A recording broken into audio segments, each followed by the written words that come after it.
Are you ready to turn your backyard dreams into a reality? Look no further than Rawson Pools and Supplies, your one-stop destination for all things pool-related.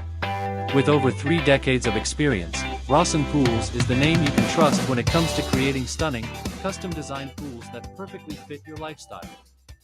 At Rawson Pools and Supplies, we offer an impressive selection of pool designs, from classic to modern and everything in between. Choose from a variety of stunning finishes and luxurious features to create your dream oasis. And that's not all, we provide top-of-the-line pool maintenance supplies to keep your pool looking pristine all year round. Our team of experienced professionals will guide you through the entire process, from initial design to construction and maintenance, ensuring a smooth and stress-free experience. Rawson Pools, where luxury meets leisure, and your backyard becomes a breathtaking retreat. Contact us today at 256-638-5904. A message from Speaker of the House Nathaniel Ledbetter. High school sports are one of the many things that bring us together and make Dekalb County such a special place to call home. Supporting our student athletes, coaches, cheerleaders, and band members isn't just tradition, it's part of who we are. As we kick off another exciting season, no matter what color uniform you're cheering for, I'm wishing all of our teams, cheerleaders, and bands the very best of luck. Let's make it a season to remember.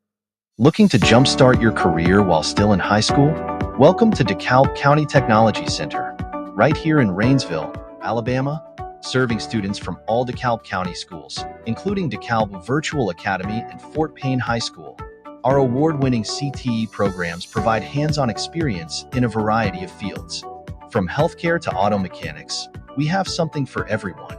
Our students excel on the state and national stage. We're proud to be home to numerous state Skills USA champions and the reigning national champion in masonry, Bryce Mays, a 2023 graduate of Fife High School. Recognized 3 times as an SREB Pace Setter Career Tech Center and praised for best practices in CTE by Governor Ivey, Dekalb County Technology Center is led by the 2023 Alabama Career Tech Administrator of the Year, Mr. Jonathan Phillips. Interested in joining us? See your school counselor or contact Mrs. Mitchell at DCTC. We're excited to announce our new program in education and training coming in 2024-2025. Dekalb County Technology Center, where your future starts today. Located in Rainsville, Alabama. Rainsville Mayor Roger Lingerfelt and the Rainsville City Council would like to welcome you to Rainsville, Alabama. Our welcoming City Hall is at the heart of our community, ensuring smooth and efficient services for all residents. Discover endless adventures at the Rainsville Library. Dive into books, explore digital resources, and join exciting community events. Safety is our top priority, with a dedicated police department and a responsive fire department always ready to serve. Enjoy the great outdoors at the Rainsville City Park, where families can relax, play, and picnic in a beautiful setting. The Tom Bevel Center offers a hub for community events and activities, bringing people together. Our Field of Dreams Sports Complex provides top-notch facilities for sports and play, fostering a love for physical activities in all ages. The Northeast Agribusiness Center is a cornerstone of our local economy, supporting agricultural excellence and innovation. Our road and sanitation departments, along with our wastewater treatment plant, work tirelessly to keep Rainsville running smoothly and sustainably. The Rainsville Chamber of Commerce fosters economic growth and community spirit, making Rainsville a wonderful place to live, work, and play. Discover the charm, safety, and community spirit of Rainsville, Alabama. Visit us today and experience it for yourself. Welcome to TKT Wholesale, your one-stop shop for all your supply needs. From janitorial supplies to keep your spaces spotless, sanitation supplies to ensure a safe environment, restaurant supplies to keep your kitchen running smoothly, to concession stand supplies and food items that satisfy every craving, we have it all. Located at 2402 Airport Road in Fort Payne, Alabama. We're here to serve you Monday through Friday from 7:30 a.m. to 4:30 p.m. Have questions? Give us a call at 256-979-1442 or 256-996-2113. TKT Wholesale, your trusted partner for quality supplies. Visit us today and see the TKT Wholesale difference. It's football time in Northeast Alabama. Welcome to the 2025 Dekalb Jackson County High School Media Days, proudly sponsored by the Mountain Valley News, North Jackson Press, and WUSB. Get ready for the stories, the stars, and the spirit of Friday nights.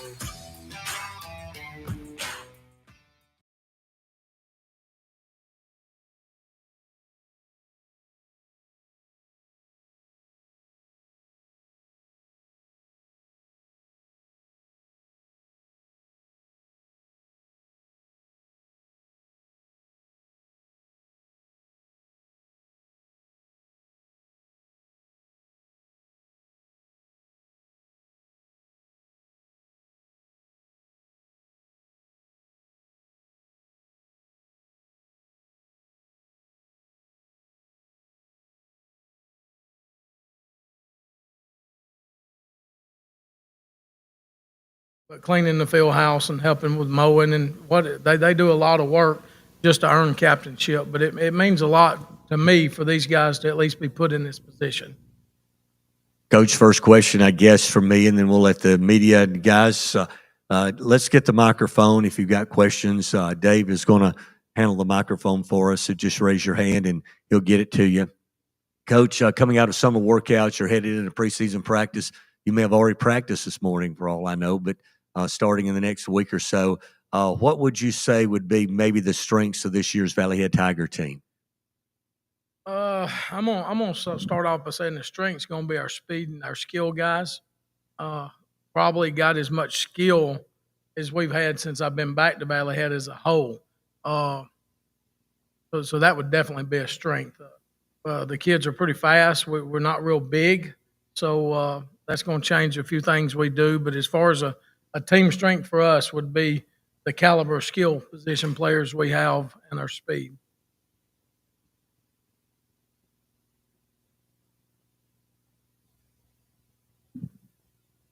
Well, Coach, I want to ask you this for sure. You know, last couple of seasons you've had a lot of seniors back to back, but you've been able to maintain that competitive edge. And I know a lot of that's in the weight room, but this year you're not as strong up front as you've been in the past. And you talk about those skill people, so that tells me that you are probably going to have to try to get some of these guys the ball in space. What are some of the ways you're going to do that?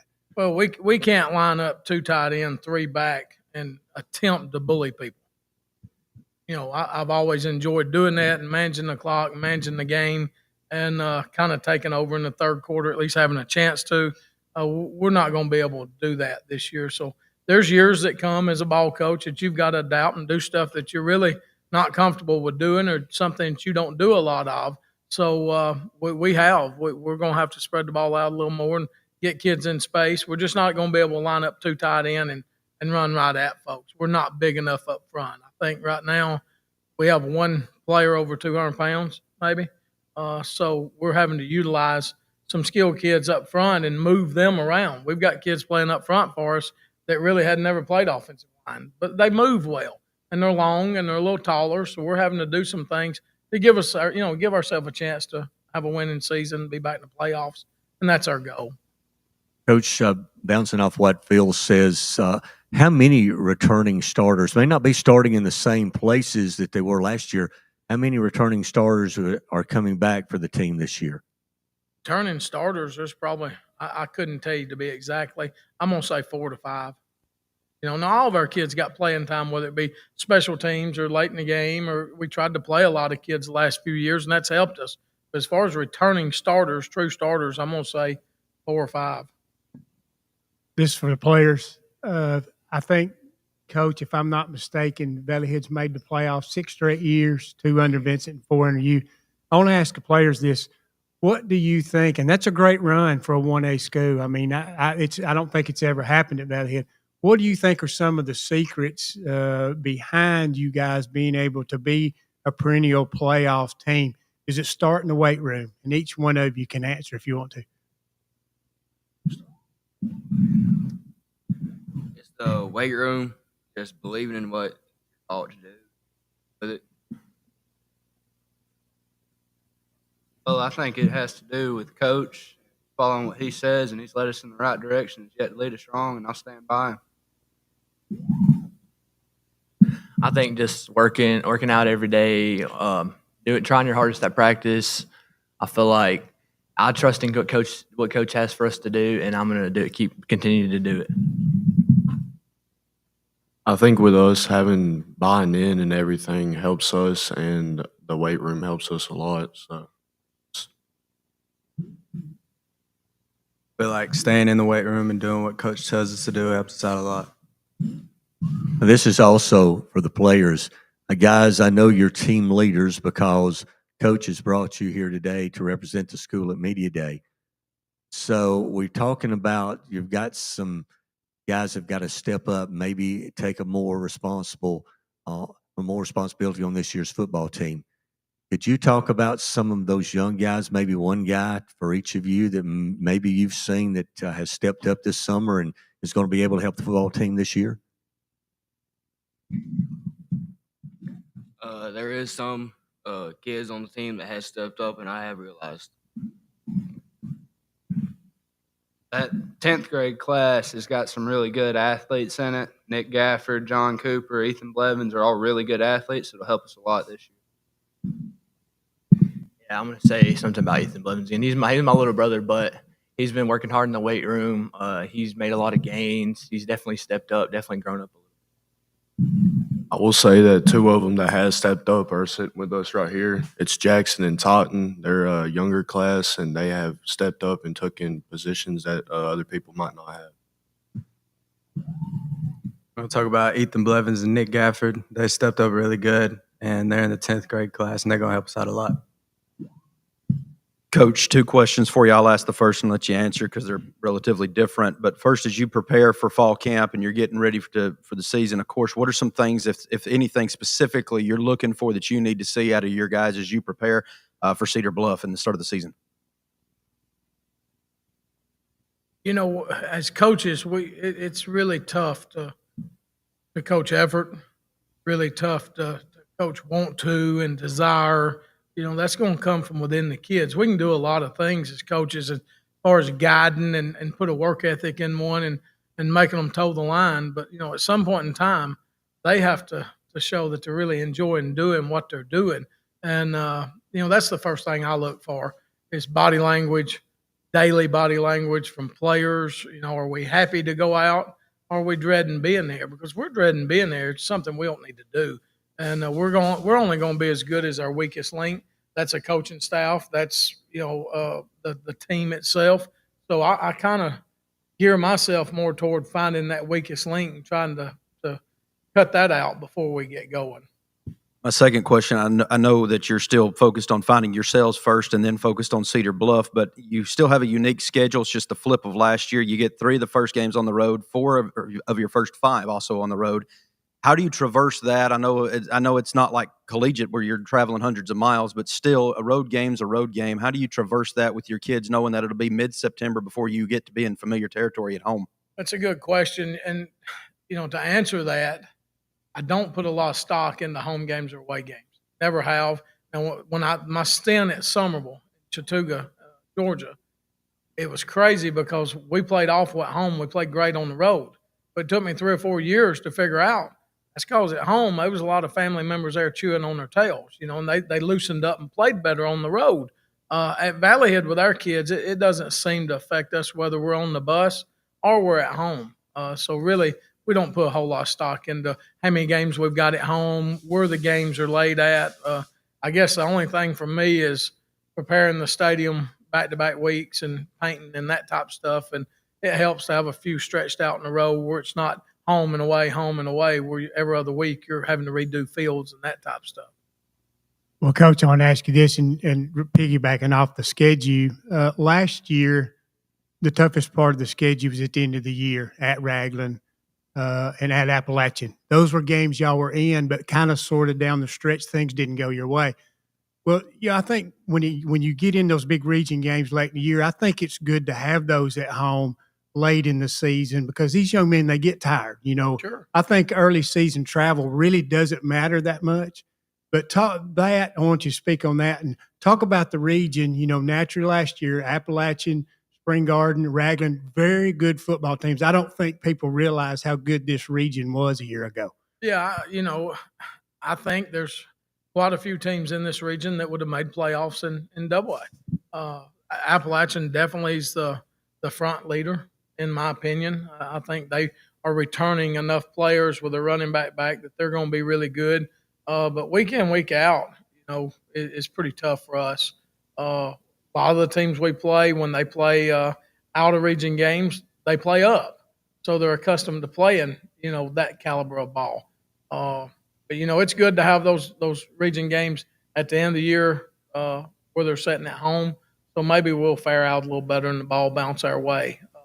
We dropped 2 games last year, the Raglan game and the Appalachian game, and we hadn't had trouble with snaps the entire year, actually, since I've been back at Valley Head. And in one game, we had 4 or 5 bad snaps, and they wasn't handled well. We say they were snaps, but when you go back and watch it, they hit our running back and quarterbacks pretty close to where we could have handled the ball, and we just didn't handle the ball. And then the other game, we had 3 bad punt snaps, I think it was, and we recovered an onside kick and didn't get that after the officials met for 15 minutes. So, though sometimes the ball's got to bounce your way in some of these games, and some years it does, some years it doesn't. And you just have to take it in stride and move on, hopefully get a little better the next week. And we talk about that a lot. We really do. Just all we can control is going out, enjoying the game, and giving everything we got and representing, not just Valley Head, not just a community, but high school football in a whole, just representing what it stands for and doing the best we can do. So we not really worried. The ball's going to bounce whichever way it bounces. All we can do is do the best we can. Coach, before Media Day started, you and I were talking out in the lobby and talking about how many years that you'd been doing this. And I think that's a neat story. You were a manager on the, 84 state championship team? Yes, sir. That was back in the day when we actually had a true manager staff. I mean, I don't think we do that anymore. But now we took pride in it. And Phil will tell you that we had little things that happened after the game. And before the game, we swapped up cleaning the locker room, who got to carry balls. But I got on the bus, and I'm 51. I got on the bus in the 4th grade with Coach Jim Kirby and Mr. Phil there in that bunch. And I haven't missed a bus ride since the 4th grade. And that would either be coaching middle school ball for Coach Hobbsell at Jacksonville State, or being at Henderson State, or being a student coach at Jacksonville State, or wherever I'd been every year since the 4th grade. I've climbed on some type of football bus during football season. And so when you ask me how many years, I don't. Hey, that's a great story. And I've moved around so much teaching, and I've been to all the same schools, but I've moved so much that I can't keep up with it no more either. That's just a great story, Coach. We'll wrap it up this morning. A question for the players, and I'll have one for you. Guys, headed into this season, maybe individual goals you have for yourself and team goals, each one of you, if you'd speak on that. Team goals are winning season, make playoffs, obviously, and personal goals just to better myself at my position. At the end of the day, it's a team game. You can put in your personal efforts to help the team. If everybody works together, I think we'll have a good year this year and make the playoffs, have a winning season. Team goals is to have a winning season, make it to the playoffs. I'm going to try to make it to the 3rd round. We haven't done that yet. Trying to make it to the 3rd round. Personal goals is to have a successful season, continue to get better, and I'm going to try to rush for 1,000 yards again. Like y'all have heard it before, we want a winning season. First, we at least want to make it to the 1st round playoffs. Always want to make it to the 3rd. That's another goal after you make it to the playoffs, and just maybe better myself in my position. Team goals, just get into the playoffs, have a winning season. Personal goals, just know I did the best I could for myself and my teammates around me. Okay, Coach, your turn. So your expectations, your goals for this year's Valley Head team. Same thing. We want a winning season. We want to get in the playoffs. Once we get to that point, we can set another goal. The other goal is never reachable if we don't gain those 2. That's kind of what we've been doing for 4 years now. Since I've been back, that's really all we talk about. And the kids know that. Thank you, guys. Good luck to Valley Head this season. We appreciate you being here today. Thank y'all. And for the media, And for the players, we do have food now. We have food over there, so help yourself. So up next is the Ider Hornets. Thank you, Coach.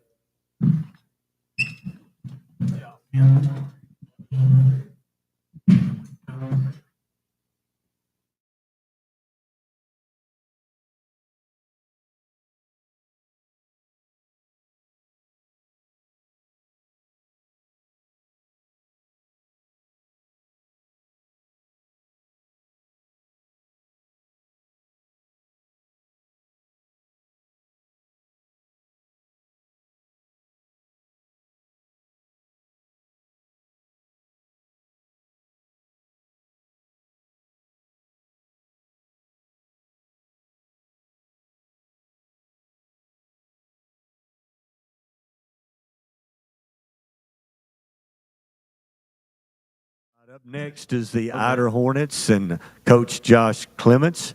As Coach Clements he makes his, I guess, head coaching debut at Ider. Coach, congratulations on getting the job. Thanks, sir. Thanks for being here today with your guys. So if you'd let them introduce themselves or you introduce them, then make some opening comments. Then we'll have questions for you. Gary McMahon, a junior. Luke Pike, freshman. Taylor Kidwell, junior. Tyler Kidwell, junior. RJ Young, junior. As far as us, I appreciate these guys coming up here today. They've put in a whole bunch since I've got here. They've done everything that I could possibly ask them to do, as well as the rest of the team has. We've tried to raise the bar, raise the standard each day, and those guys have done everything that they've been asked to do to try to meet those standards. Coach, I heard a lot of juniors on there as I look at the roster. Not a lot of seniors on this Ider football team. Could you speak about your roster this year? We've got 2 upcoming seniors. I believe it was 11 juniors, 8 sophomores, and 15 freshmen. We've got a lot of room to grow, a lot of room to improve.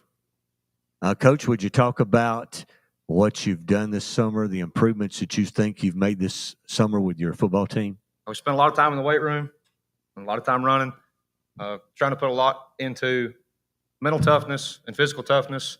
We've spent some emotional toughness training. We've all grown together. So all of it's been about getting better every day. Well, I want to ask this to the players. But first, I'm going to single you out, Mr. Luke.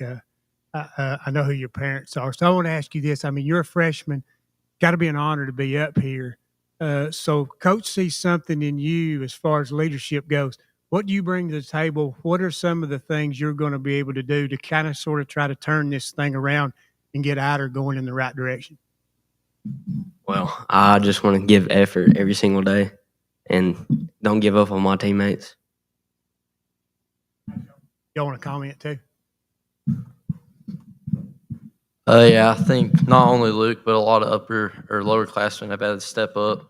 I think if they don't step up, we're not going to have success, but I'm proud of all of them. They've all did things that, as when I was a freshman, I didn't have to do, and I'm just proud of all of them. I think everyone has stepped up, not just us guys right here, but the whole team. I mean, I think we've really turned this thing around. We just got to keep working hard every day.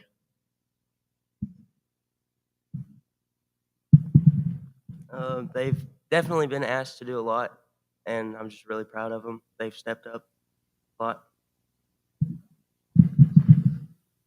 Yeah, they just, I mean, they've had a lot asked of them, and they've stepped up to everything that we asked them to do. And they're going to help us a lot this year. We're not going to have success without them. I'll say this whole group of guys, they've all stepped up. They've done a lot more that's been asked of them. Specifically Luke, I mean, he's got a lot of passion, a lot of energy. He takes it personal a lot of times, and that's why he's up here, because it means a whole lot to him. Coach, just talking about your schedule, you know, you've got 4 of your first 5 at home.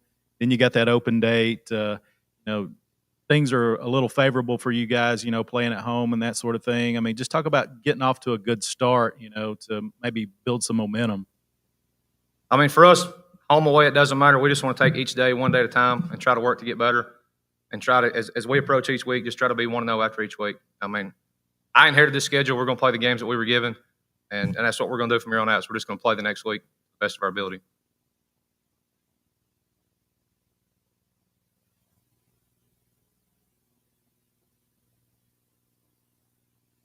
For the players, excuse me, what have you guys seen so far from Coach Clements that has built your confidence in him after having Coach Grant with you for 4 years? I'm not asking for differences or comparisons, but what is it about Coach Clements that kind of sets him apart to you guys? His energy, it's unbelievable. The way that he just controls the team, he just screams and yells all the time. It just really gets you fired up for practice at like 7 in the morning when you're not really wanting to get up. It's unbelievable how much energy he has. Yeah, like Taylor said, he has a lot of energy all the time. And I think that just gets us fired up a lot. So, Yeah, I'd say his energy too, and also when we don't do what we're expected to, it's not he gets mad at us, but it's because he believes in us, and it's kind of letting him down. He always holds us accountable. If he says he's going to do something, he always follows through with it. And like they said, he's very energetic. his energy helps a lot. And just the fact that he believes and knows we can do better than what we did before in the past years, it helps us a lot knowing that. The assurance. Well, Coach, I want to ask you this. It's your first head coaching job, naturally, so you've got a lot to learn along with these guys. And I'm sure a lot of, I'm sure y'all don't set a whole lot of goals, but I'm sure one of the big things you want this team to do is improve each week and be playing well at the end of the year instead of that fade, because, losing becomes a habit, and you've got to break that habit. So the culture has to change, and I'm sure you're working on that right now. But what I want to ask you about this, what are we going to see out of this team offensively and defensively? I mean, you haven't been a head coach before. Without giving any secrets, kind of what are we going to see? I mean, we're going to line up and we're going to play physical football. That's the goal. And we're going to play for 4 quarters. I mean, we're not going to find a reason to quit. I mean, these guys have pulled together, like I said before, and they've held each other accountable. When we're running and it gets hard, they've got out there and pushed guys along. And at the end of practice, those guys know they've let each other down, and they've taken responsibility for that. So, I mean, for me, I think we're going to play tough physical football 4 quarters. Coach, my question is, you've been around coaches in your past. You played for Coach Benefield. You've been coached under Coach Putman at Sylvania, and then with Coach Pruitt at Plainview. What advice have they gave you being a first-year head coach? I mean, when I called them, I asked them all, how do you know when you're ready? And they say, you don't. Just kind of do it. They all just kind of advised me that you've done everything you can all the way along to try to kind of get underneath people's wing and learn and ask questions and grow. I mean, I've tried to reflect on the years that I've been with those guys. And, obviously with anybody, you take things you like, you take things you don't, you try to make it your own. I mean, I've been blessed to be around some of the best in the business. Guys, I've got a question, and I guess I'd like Coach to answer this too. Bouncing off what Shannon said about your schedule a few minutes ago, I look at it, section, North Sand Mountain, Woodville, Valley Head. Those are rivals for Ider. Does it help you guys in preparation for the season, players? Does it help you guys knowing you got rivalry games to open the season with, to get off to that great start and get some bragging rights against a rival? Yes, sir. I think it does a little bit, and when you win, it just gives you more momentum, energy. But with every week, I don't really try to think of who we're playing. I'm just trying to think of doing my job, my assignment every time. Yeah, I definitely think it adds a little. It's like personal against a rival, but I'm ready to play all them teams, and I think we can beat all of them. I'm just excited to get the season going. No matter who we play, or I just want to work hard and see what we can do. I don't really think it matters who we play. I'm excited for the season to start, and I think we can compete against anybody we play against. Yeah, same with Tyler said. I just don't want to focus on who we're playing, because at the end of the day, they're all teams and rivals. So we're just going to play and see how we do. Coach, do you think it helps to have rivals to open up the season like that you get some bragging rights against? I think if you focus too much on those rivals, you lose sight of your job and what you're supposed to do. I think if we just line up, and obviously you got to prepare. I mean, you got to know who you're playing. But if you get caught up in all that hype, a lot of times you lose focus of what's important. Guys, can I ask you a question? The coach has brought you guys here today that represent the school, the community, your football team. You're sitting up there with your jerseys on. What does it mean for you to be here today and to wear that jersey for the Idaho Hornets? I'd say I'm really proud of it. No matter what people say about my school or team, I'm just glad from where I'm from, and I want to play hard for them and my teammates. I mean, I just take pride in wearing this black and gold jersey. So I'm gonna go out there and fight, and I know the whole team will. I think that this team's worked really hard, and I'm just proud to play for the black and gold. Even though we haven't always won or anything like that, I wouldn't want to be anywhere else. I'm really thankful for the opportunity I got to be here and represent my school and football team because even though we haven't had success in the past, I think we have a really good chance to turn that around this year. I'm really glad to wear it. Some kids that I know they can't play sports, so it helps me out to know that I always have sports to play. Makes me proud to wear it. This is for Coach. When you first come in, you didn't know a lot of these guys. When you first come in and take over a program, did you sit down with each one of these guys individually and kind of sort of set a communication goal and gap and what you were expected of them individually one at a time? I wouldn't say we sit down individually. I mean, we kind of address it as a whole team. We've met a lot. More so talked about what we together are going to do. I've not seen any of these guys, in person play except last year at the section game. I mean, we're going to take it one day at a time. We've watched a lot of film. We usually try to air that out as a team and try to focus on what we got to do together. Guys, could you answer the question for me about goals for this year for yourself, goals for the football team, and then Coach, I'll ask you the same question. A individual goal would be just try to make everyone better and not focus on myself. And a team goal would just improve every week, do better than we did last year, and just hold yourself and everyone else accountable. As a team goal, I just hope we never quit, honestly. And I hope we compete every single week. And as an individual goal, I just want to get better every single day. My individual goal is just to make the teammates around me better and just work as hard as I can for each other. And team goal is just to get better each week.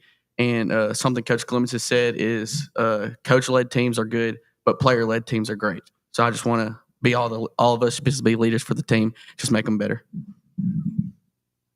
Yeah, as an individual goal, I just want to get better each week and help make the rest of my teammates around me better. And as a team goal, I just want to get better each week and not give up on each other and just fight together as a team, as a family. An individual goal, I would say, is hold my teammates accountable more than I have in the past.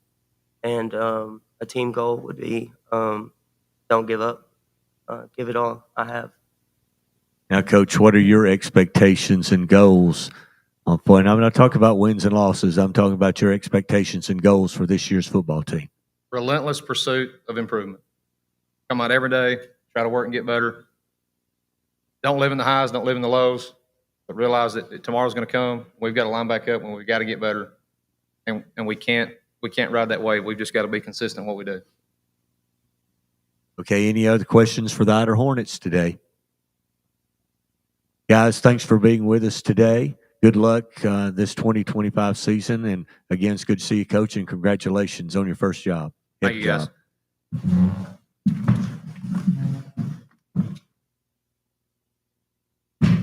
Got the Collinsville Panthers coming up. Just let it.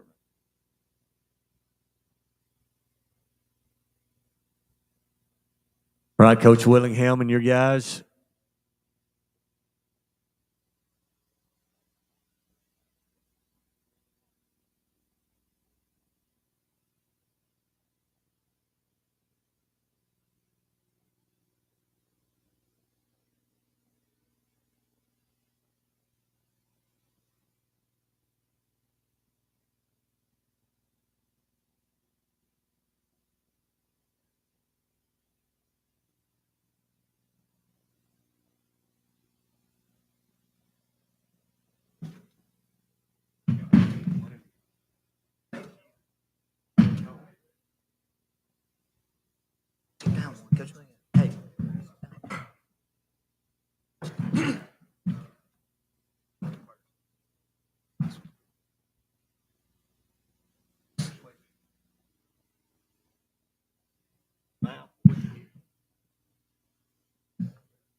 Good to see you. Always good to see you. Dude. And no, I don't know about that. Turn the helmet.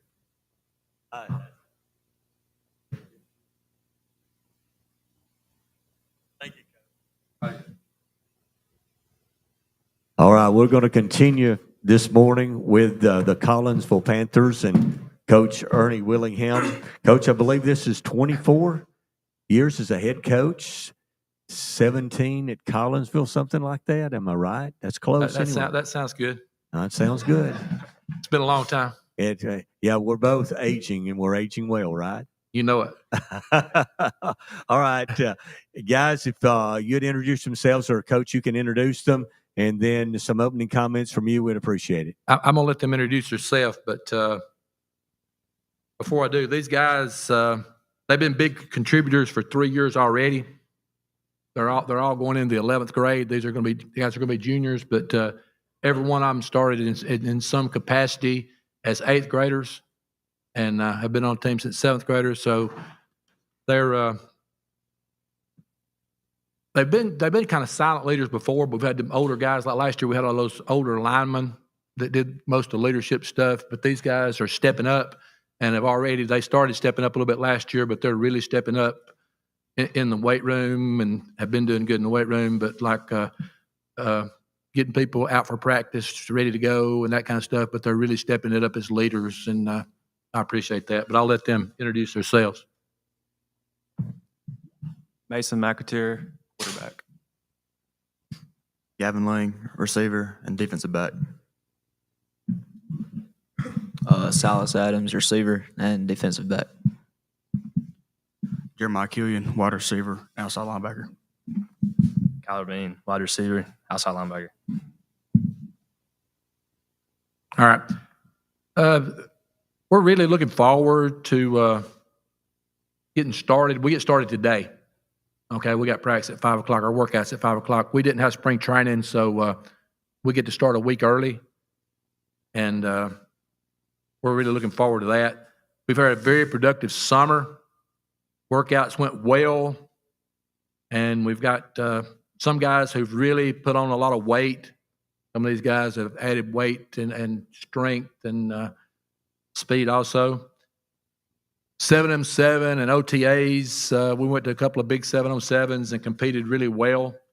And OTAs, Gaston came in, and we had Etowah in week before last, which was a pretty big test for us, and competed really well and did good against them. Our numbers this year are low. Okay, we've only got one senior that was on the team last year. We've got two actually dressing out, but one of them hadn't played since junior high, so we've got one senior. Our numbers are low, but numbers being low doesn't really affect how we play, because I've had 40 10th, 11th, and 12th graders before, and this year I'll have 18 or 19, but all 18 or 19 of them can play. Okay, so I've had 40 before and only had 18 or 19 that could play. So, we're looking at that as a positive instead of a negative. All our skill guys have been starting for 2 years. Every one of them's been starting for 2 years, and some have been starting for 3. So the skill positions will be better be a strong point for us this year. Okay. Our linemen, we've only got one returning starting offensive lineman, but we've got 2 or 3 more that rotated in. We don't just play 5. And so we've got 2 or 3 more that rotated in, and some young guys moving up. So we're hoping as the year goes on, we get better and better in that area. Defensively, we got to have more people. We got more people returning over there. Okay. And we're pretty athletic and fast on defense, and as we are on offense, and that's got to be an advantage for us. And then our region, everybody knows our region. Five follow us around. We're 2A, they're 2A. We're 3A, they're 3A. We're thinking we might go back to 2A next year. They're thinking they might go back to 2A next year. So they just follow us around, and I think Benefield does that crap on purpose. But we like playing them. Okay. it's a challenge for us, and we're not scared. We're not scared to play the good teams because if we were, we'd be scared every week. Everybody on our schedule is really good, and we know we've got challenges in front of us, and we're looking forward to it. Question?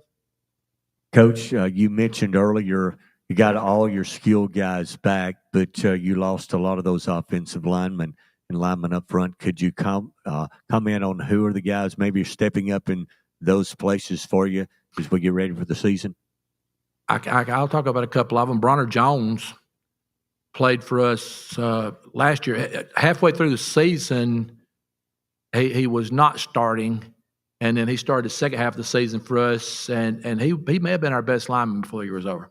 Glad we got him back. Sam Stewart was the one that was starting, that Bronner took his place. Sam was starting at middle linebacker, and he was starting at left tackle. Okay, but now and Sam actually got better, and he's returning. He's the one senior we got, the one returning senior, Sam Stewart. He was up here last year, so I didn't bring him back. He's already been here once, but and he's going to start at middle linebacker, and he's going to move back to left tackle. Got that. Chase Godshaw is in these guys' class, and he's the hardest worker we got. We all love him. He's undersized. Okay, he's going to play center for us, and a lot of responsibility on our center because we do motions and shifts and that kind of thing. And the center has to be a pretty intelligent guy. If he's not, then we snap it at the wrong time. There may be a running back between him and the quarterback. Okay, so he's going to have to really step up for us. Brennan McElroy is a guy that he rotated in some for us last year, and he's bigger than some of the rest of them. And the others, we're not sure about that. Luis Soto, Guillermo Ortiz. We got 8, 10. We got about 10 that's got a good chance of getting in the rotation. So cover's not bare. We got people. We're low in numbers, but like I said, everybody can play. And have played in the past. Guys, I know y'all lost a tremendous member in John Morgan, your stat guy, back in the spring. Good friend of mine as well. If y'all will just talk about, what his loss means to y'all. I know that, he was one of the guys that was on your sideline every week, week in and week out. Just, if you will, just talk about what John meant to y'all. I'll talk about him first if you don't care.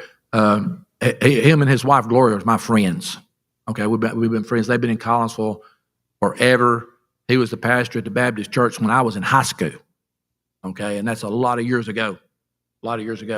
And, and he organized our pregame meals. We go to all the different churches. He organized that. So, that fell on me this year, and I had to think about him a lot, and I go see him a lot. But he was also on our sideline, him and Gloria, his wife, and looking around, they were kind of common. Sometimes I get really excited, and if I start showing out a little bit, then I turn around and see them. They kind of kept me under control, so I'm going to have to do that kind of a little bit more myself this year. But we're going to miss him, and we're going to miss her. And he was our stat guy. Okay, and it was really good. He did a super job. I'd go to bed at night about midnight after I watched the film a little bit, and sometime between the time I go to bed at midnight and when I wake up at 6 a.m., my stats show up on my and I know y'all did too. You'd get an email in the middle of the night. You'd be asleep when you'd get it, but you'd get an email in the middle of the night with as good a stats as any SEC team has. Okay, so we're going to miss him.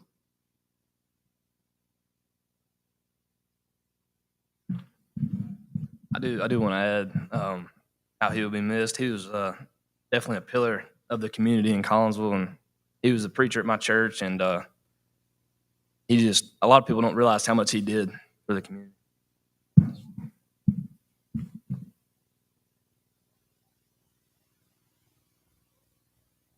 Well, Coach, I want to ask you this, and you talked about offensive line, got a lot of interchangeable parts coming into that. that going to change the way y'all are going to do things? Are you just going to plug them in and do the same things you've been doing, or are you going to have to change things up a little bit until those guys catch up with the skill people? We've got more than one plan. Okay. But we're going to plug them in. We're going to plug them in and run our offense, and then we're going to formation and shift and motion some people around a little bit. Okay. And don't be surprised if we've got a couple of H-backs lined up in different places and moving around and doing some things. So It'll change We- things. we- Yeah. it'll change the look a little bit. The plays will be the same. The blocking schemes may be a little different. I understand. Well, I want to ask you about this. You commented on 7-on-7s, and you got a lot of work out of that. Does some of the, and I know it helps your skill people, but with having 7-on-7s, 11-on-11s, you think that helps football teams in the communication part of football? 100%, because it helps when you go to the competitions, because you can't be in the backfield with them. Okay, you're getting the plays in and out and that kind of stuff. But it helps us more than it helps some other people, because we run an offense that we're going to run during the year, and we run the defense that we're going to run during the year. And a lot of people don't. A lot of people play 5 underneath man and 2 safeties over the top. Play that against me during the year. Okay, we won't throw it once. I'm gonna hand it off, and you're not gonna stop me once. Okay, so I get mad at them. I get mad at them when they do that, and then they run plays that you can't run. Okay, if it's 4th and 1, they'll put the fullback 1 yard across the line, and they'll move him a yard or 2 to the left and screen off the middle linebacker who don't have to cover that, and they would have 10 linemen between him and them, and they pitch it over there to him. Yeah, yes, it helps us because we run our stuff. Okay, we run our whole offensive passing playbook. We run our whole defensive coverage scheme, and so we start practice today, but we've got all our stuff in. Guys, I want to ask you a question.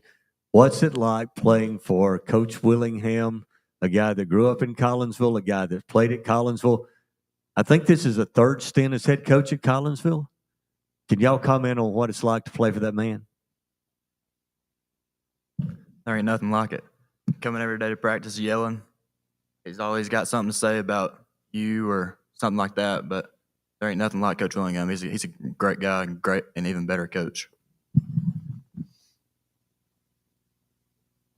It's different for sure. I don't think there's another coach like him, especially in DeKalb County. But yeah, he's just, there's nothing like him for sure.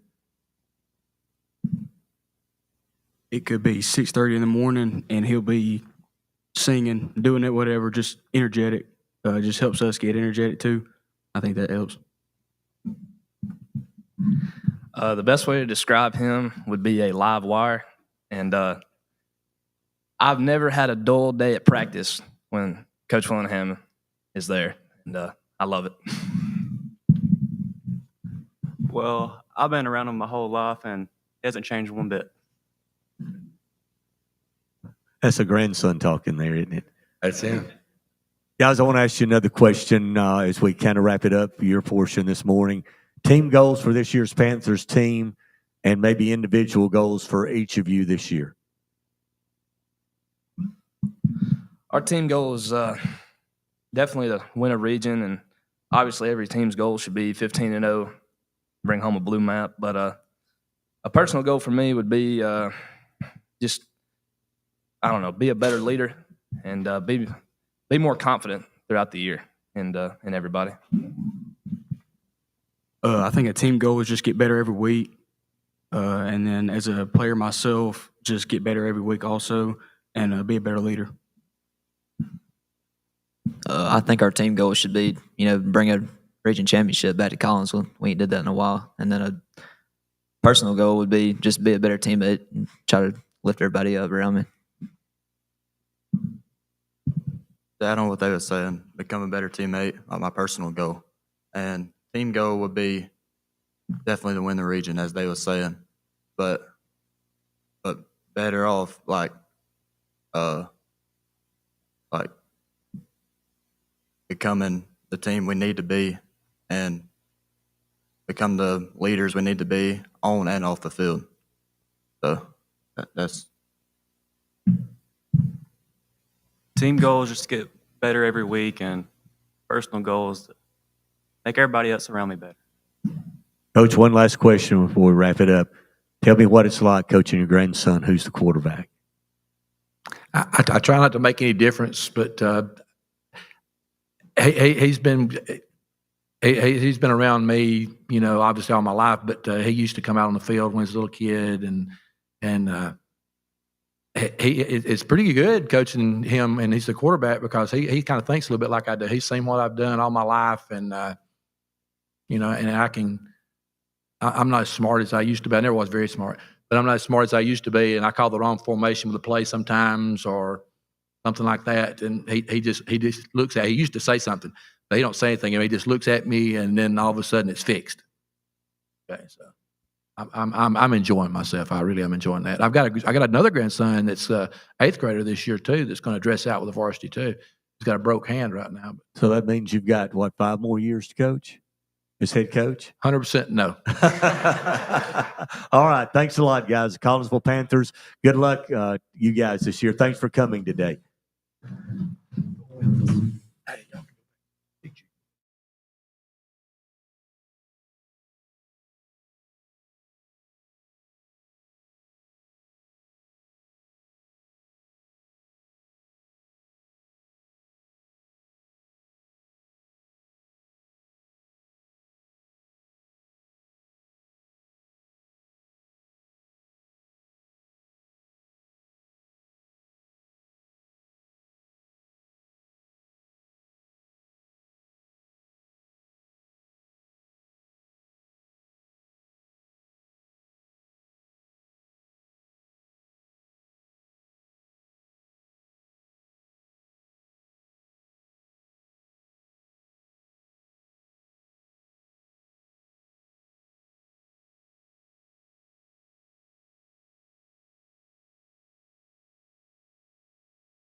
Region 8, Coach Brad Waldrop. You're going to have to get it right. What'd I say? Wings Panthers. Can I start over? Can we cut that? We need to cut that. Okay, the Sylvania Rams. Sorry, Coach. I'm glad that's what happens when you get old. Amen. You get old, and that happens. But it's good to have Coach Waldrop and his guys here today. Coach Waldrop back at Sylvania. It's good to see you in green and gold again. I see that little smile there. But, Coach, if you'd let them introduce themselves or you introduce them, then some opening comments from you. And, again, I apologize for my mistake. I'll let them introduce themselves here in just a minute. As far as opening comments, obviously it's good to be back home. I graduated from Sylvania in 97. Had the opportunity to coach as a volunteer assistant there for 18 years before I moved on. Been a little bit elsewhere here and there. Spent some time at Geraldine and at Boaz for a while, but definitely glad to be back home. Appreciate the opportunity. Looking forward to hopefully building a program that Sylvania can be proud of again.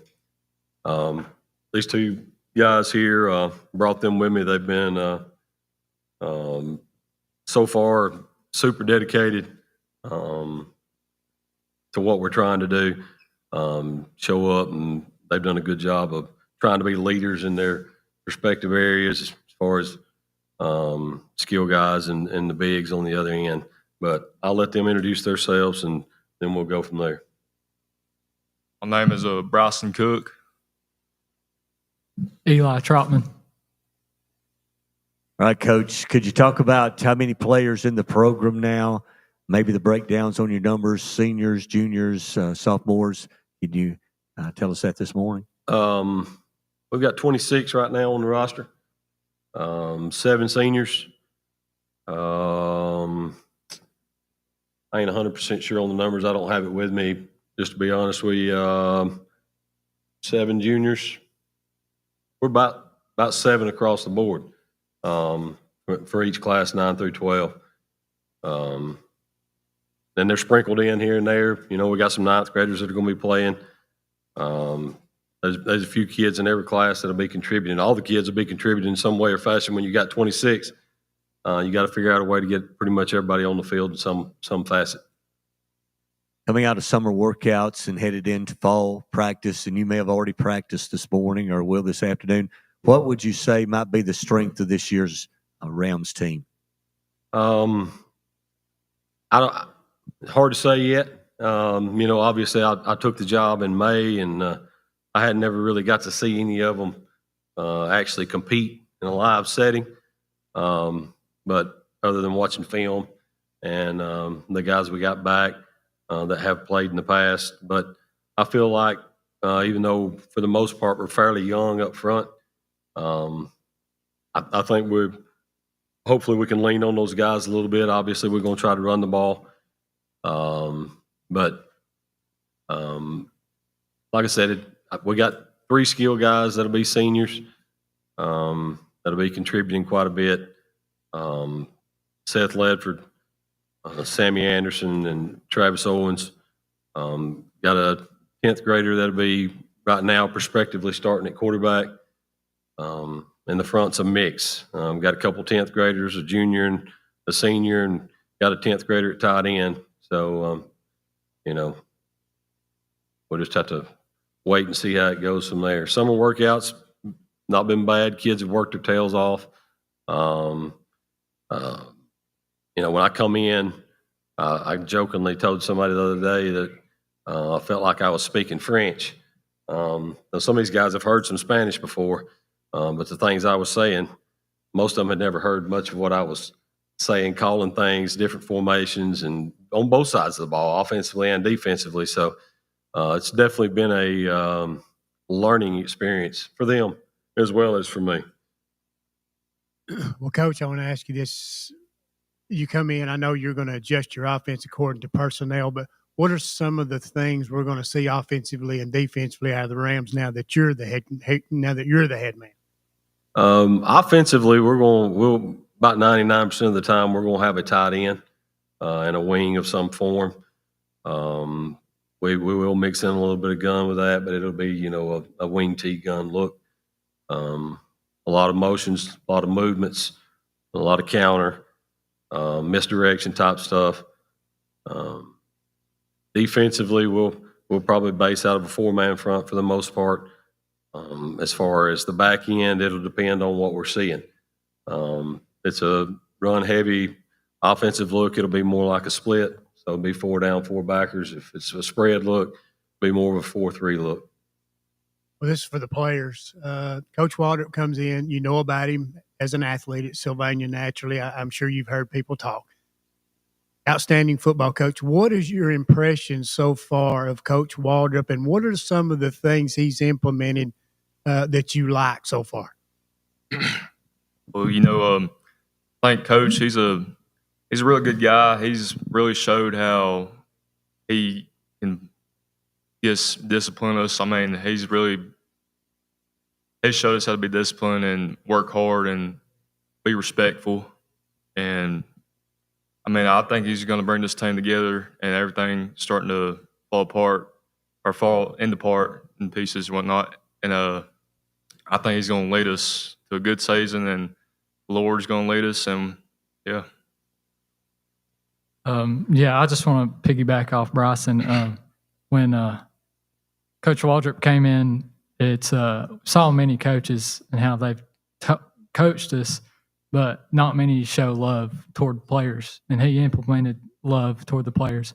He also brought in a great deal of discipline too. Coach, first of all, it's good to see you again. I want to ask you a 2-part now. First of all, hearing what those young men just said about you, what does that mean to you to hear them talk that way about you after only just a few months with them? Well, it means a whole lot because that's really what I'm about. I love the game of football, obviously, but I love what it teaches you more so than just the game of football. I'm a lot more concerned about how these young men are going to come out in life than I am how good they're going to be at the game. I want them to understand that, I want them to be absolutely as good as they can be. But at the end of the day, that's not the ultimate goal from my point of view. From my end of it, I'm trying to help young boys become young men. I want them to become productive citizens, and I want them to understand there's things in life that are way more important than the game of football. And my second one, I know you inherited the schedule, but you get North Jackson off the jump, and this was a Donnybrook of a ball game last year, a low scoring 14-6 final ball game there. And with what you were talking about earlier, implementing new things, some of the things I hadn't heard talked about before, some of the new schemes and whatnot that you're installing, what does that mean for you to get a quality opponent off the jump and then a bye week even so after that to kind of give you an idea of where you're at and where this team is going to go from there? I mean, honestly, I think the schedule for us, and not saying North Jackson's an easy opponent by no stretch of the imagination, but the way the schedule runs, I think it really helps us as far as the things we're trying to implement and change schematically. We get a jamboree, and then we get a week 0, and then we get a week off. So it gives us an opportunity to really look at ourselves and evaluate some things before region play starts, which is obviously, they're all important, but you don't want to, disregard any game on the schedule. They're all important. But obviously region games have more bearing on the outcome of the season. So being able to look and see against a non-region opponent with an off week and make some adjustments, I think that can go a long way toward our benefit. Question first for the players and then for you, Coach Waltrip.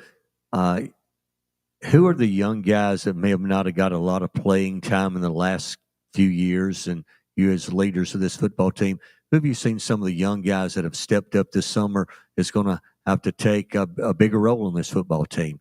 First, the players and you, the coach, if you don't mind. Yeah. Well, I've seen some good linemen that were younger. They're stepping up now. They're going to be juniors. Lucas Buttram's one to mention. Noah White, they've definitely stepped up. And, Coach, he's done a good job at coaching them as well. And there's a bunch of other young guys that's been putting in the work, and I think they're going to be pretty solid. So, I've really spent time with the backs and stuff, and there's really one guy that sticks out, and you probably know his older brother, Colin Parham. Aiden's really helped him out, and Colin stepped up big time. He's ready to play. Coach, would you like to comment on that? So they named a couple of really good guys, young guys that have worked really hard this summer, and I feel like they've earned a little bit of respect. A couple guys that really jump off the page to me that I'm not sure how much playing time they got last year, but Mason Brooks and Holden Bloodsworth, those two kids, they're kind of like David was with the good Lord. It's like they're after my own heart. Everything they do, they're wide open. They're sold out. If it's fixing water coolers or running sprints, it don't make no difference. They're giving it everything they've got. Those two cats really work hard. Well, Coach, coming into this season, this team, lost a lot of players from last year, but you coming in, the one thing, and you've talked about terminology and communication, all those kind of things that you've got to, get going on the right side. But one thing about this group, they know how to win. So you don't have to teach them how to win. They already knew that. Does that put you ahead of the curve a little bit? Well, we always say winning's contagious. It's just like losing. So you get in the habit of winning, you think you're supposed to win. That's about 95% of the battle. So that's always a help. They understand what it takes to win, or they have won. And, like I said, when you think you're going to win, that goes a long ways in the outcome of the contest. Guys, question for you guys that I've asked all the other players that have come in. Maybe individual goals that you have for yourself and team goals for this football team this year. Team goals, I want the team to be – I want more chemistry in the team, everybody to get along better, and I think we're doing a good job at that.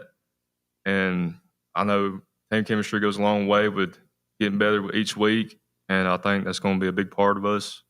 And a personal goal for me is to be a better leader and show these younger guys how to do it, you know? My personal goal is just to be do my job on and off the field as a teammate and a player, and team goal just to win, win at everything we do. Coach, I'll ask you that question. And when I say expectations and goals, I'm not really talking about wins and losses. But in first year, what are your goals for this year's Sylvania team? I don't know. My list is really, really long. So I'll try to shorten it up. Kind of like what these young guys are saying here. The biggest thing for me is for the team to be a team. If I had a number one goal, that would be it. I want every individual on the team to not see themselves as a single entity. I want everybody on the team to see themselves as a part of the team and be a part of something bigger than themselves. Obviously, everybody wants to win every game you play. Very seldom is that realistic.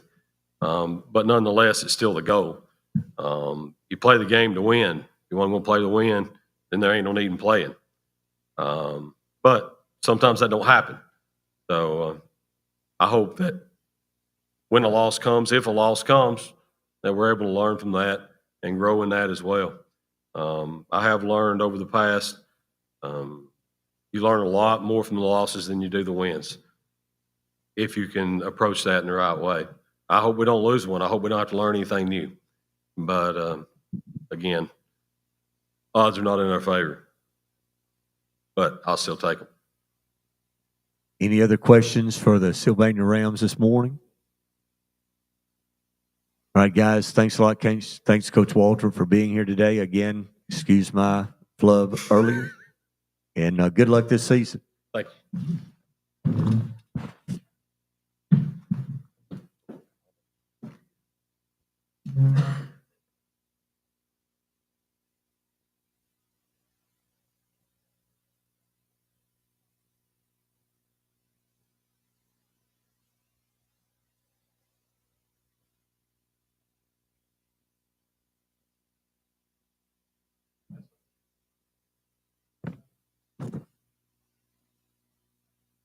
Five Red Devils are up next.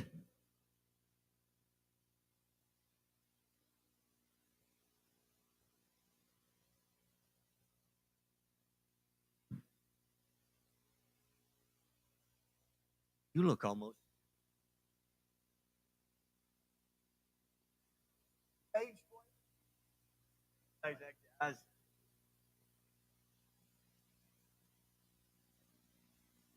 Coach and Mill on one side.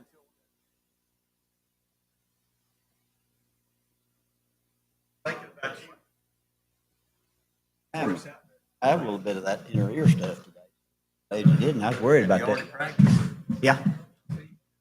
Well, we don't practice. We just work out. We keep practicing. Guys, when you're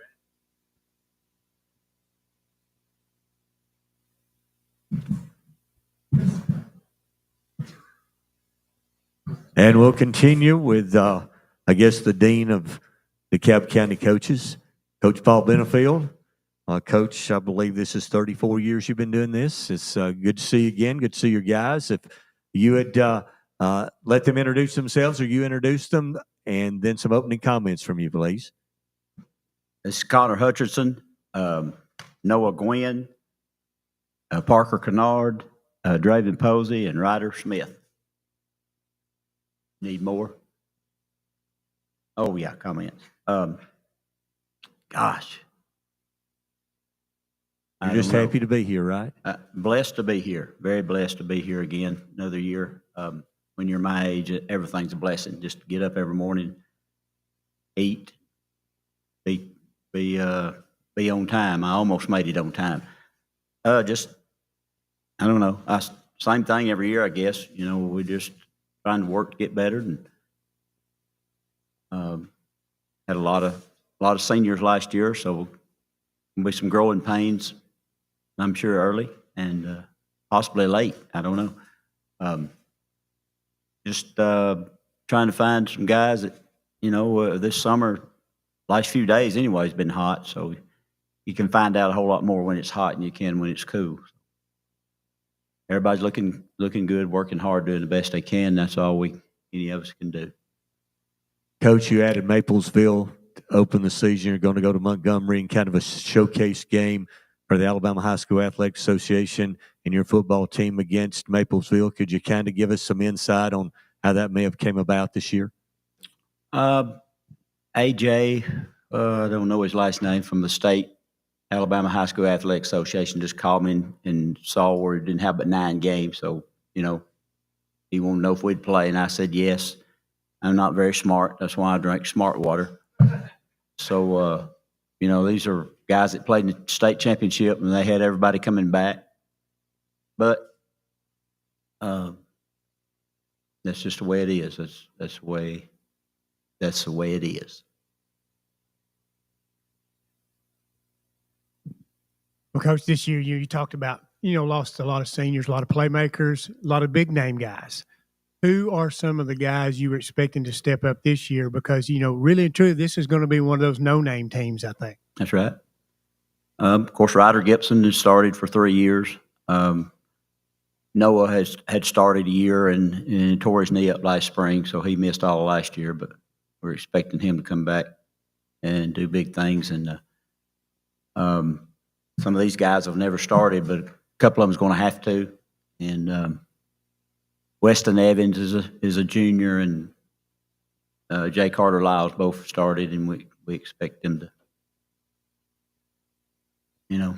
just try to get better every week. For the players, guys, now that you are the 5 seniors, as Coach mentioned, lost a lot last year, senior class-wise. Now that you are the guys, mentioning Noah getting back to health and trying to, stay healthy, what does this mean for you at this opportunity to be the senior leaders of this team, to try to step up and be more than just an impactful player, but an impactful teammate? What does this mean for the opportunity for you guys? I would say means the world. Having some great seniors for me coming up, some guys like Jake Wooden, he was a big influence on me, helped me out a ton. Now he helps coach our junior high. Great guy. Having the seniors last year that were great examples, and we just hope that we can be like some of those guys. Yeah, we've had a lot of great role models in the past 2-3 years. People like Steve-O who were playing, and Meathead, a bunch of people who've, keep going on. But we just hope to be like them, carried on, and let the juniors be like us and let it keep going. Meathead is Brody Dalton, by the way.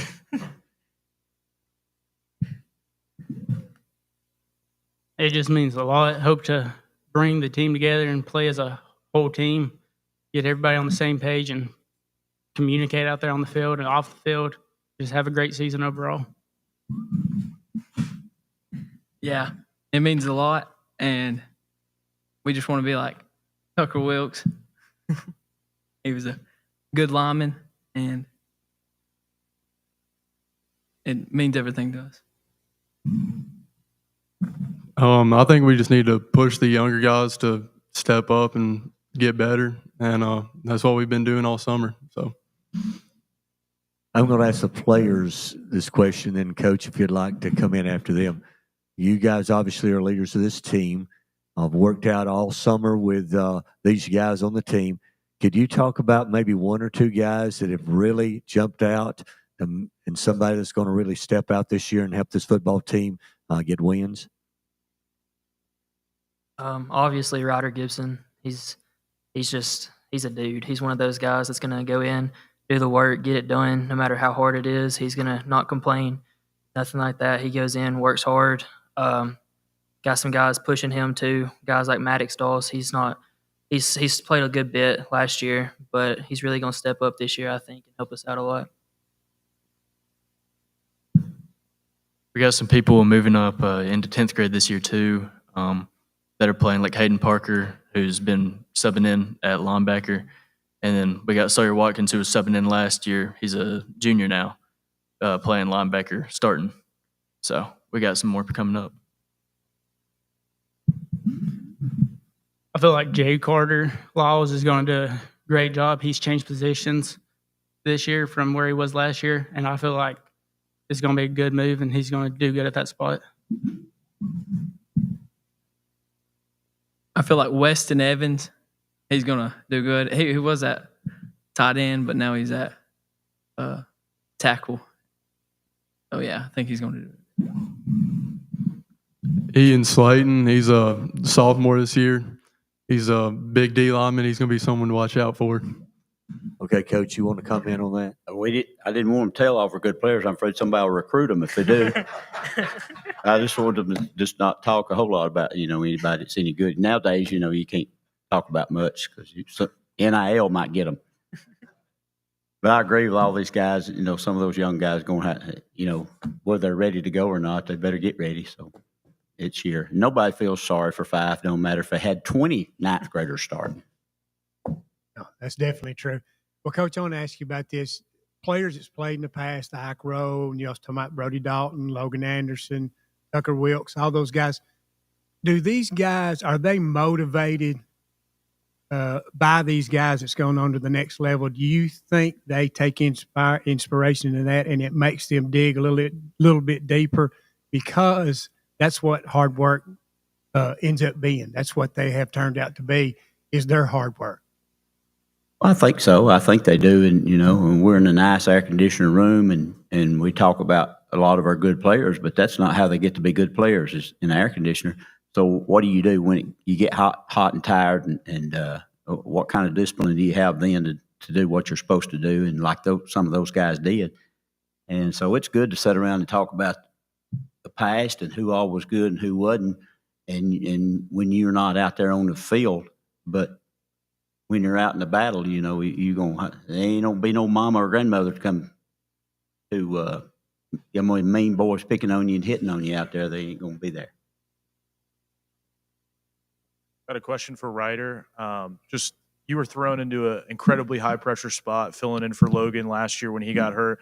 What did you learn about yourself last year having to step into that big spot? I didn't play any running back last year for Logan, but I did have to step in there DB. It was a lot of pressure, but just hitting them, just playing the game is really what I did. I just didn't try to, have my mind on too much, being too worried about it. But yeah.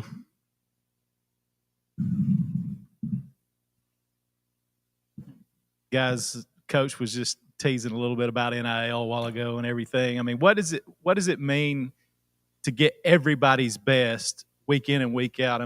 Obviously you guys have the bullseye on your back and everything. Everybody wants to beat Fife. If you will, just talk about what that means to you guys. We always like to be challenged. You can only get better if you're challenged. If you're playing against people who don't care every week, then you're going to get complacent. So, you have to love the challenge when you play for a team like this and a coach like this.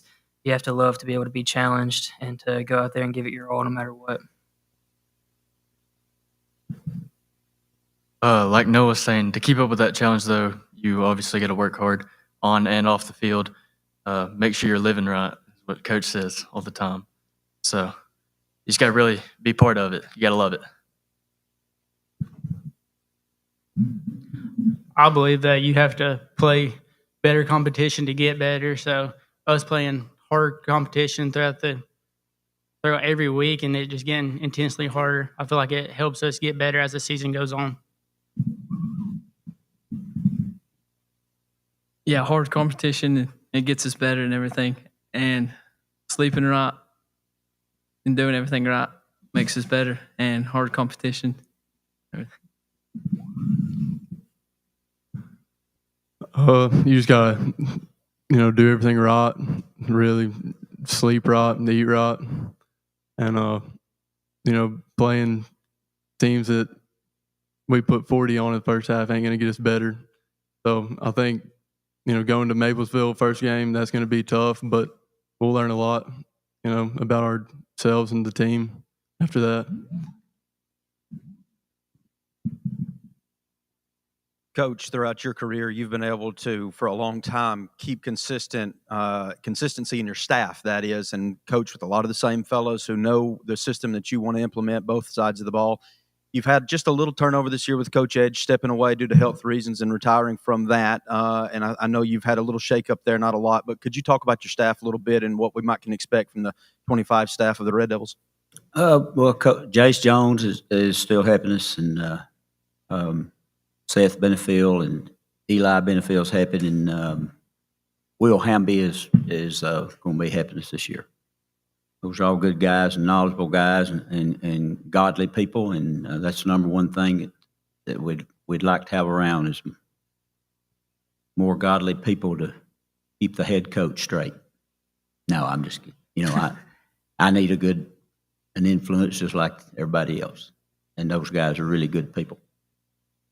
Yeah, I was going to wrap it up. I'd like to ask you maybe team goals, obviously at Fife. I know it's lofty, but maybe individual goals, team goals, and individual goals, and then I'll come back to Coach in a minute. As far as team goals, worried about getting 10% better every day, focusing on every week by week, no matter the competition.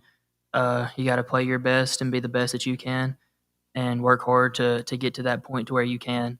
And as far as individual goals, I'd say I want to be a better leader to these younger guys, give them an example to follow, not just on the field but off the field in a Christ-like way. Try to help these guys to be the best that they can be as well. Everybody's goal is obviously to win state, get the blue map, but first you got to win other games, region games, non-region games, even the games that you think you're going to win. You still got to work hard as a team. But personal goals, I think, like Noah said, I need to be a better leader. I've failed with that in the past, and just need to keep pushing myself harder.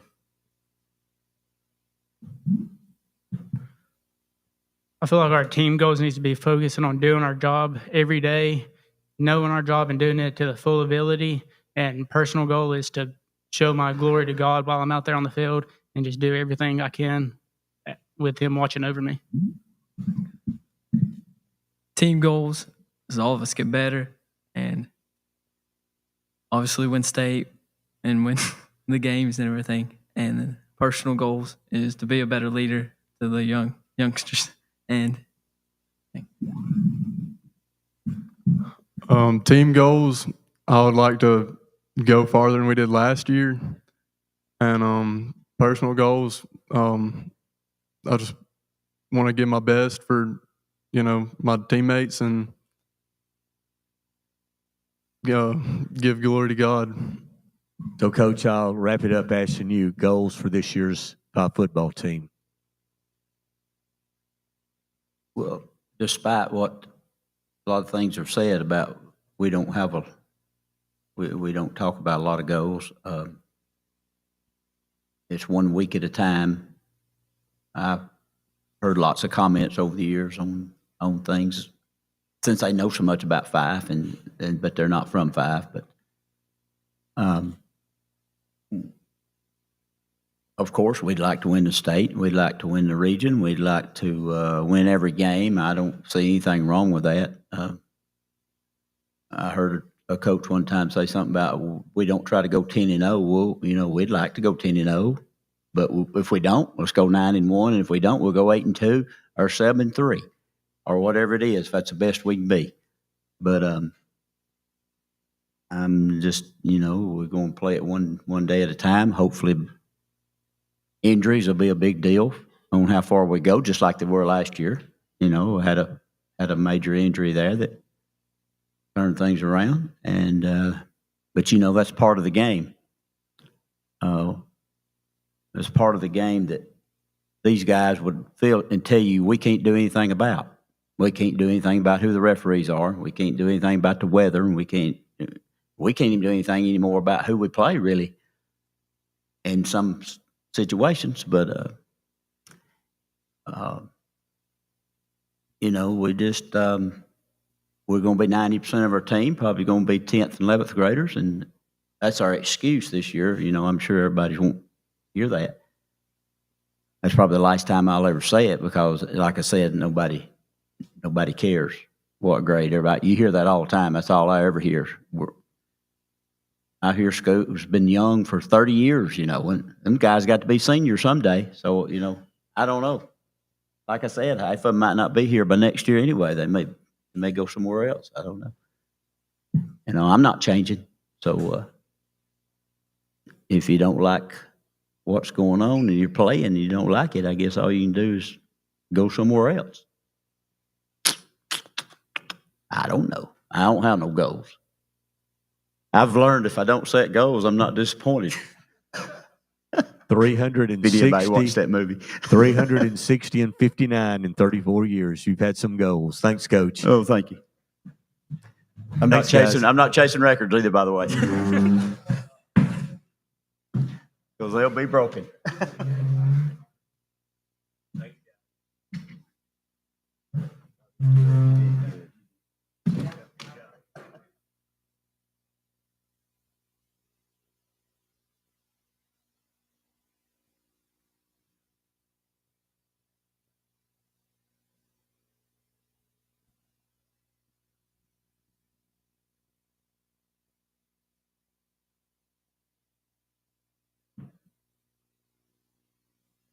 Geraldine Bulldogs in the house.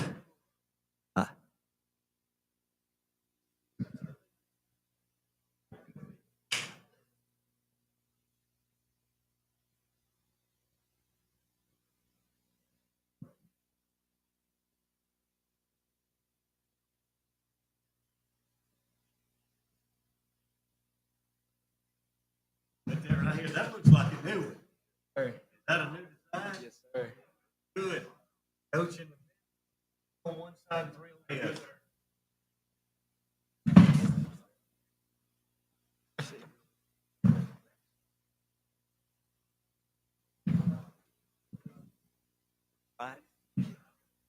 Carson, we're still good. Everything ready to go. Put the big ones beside me.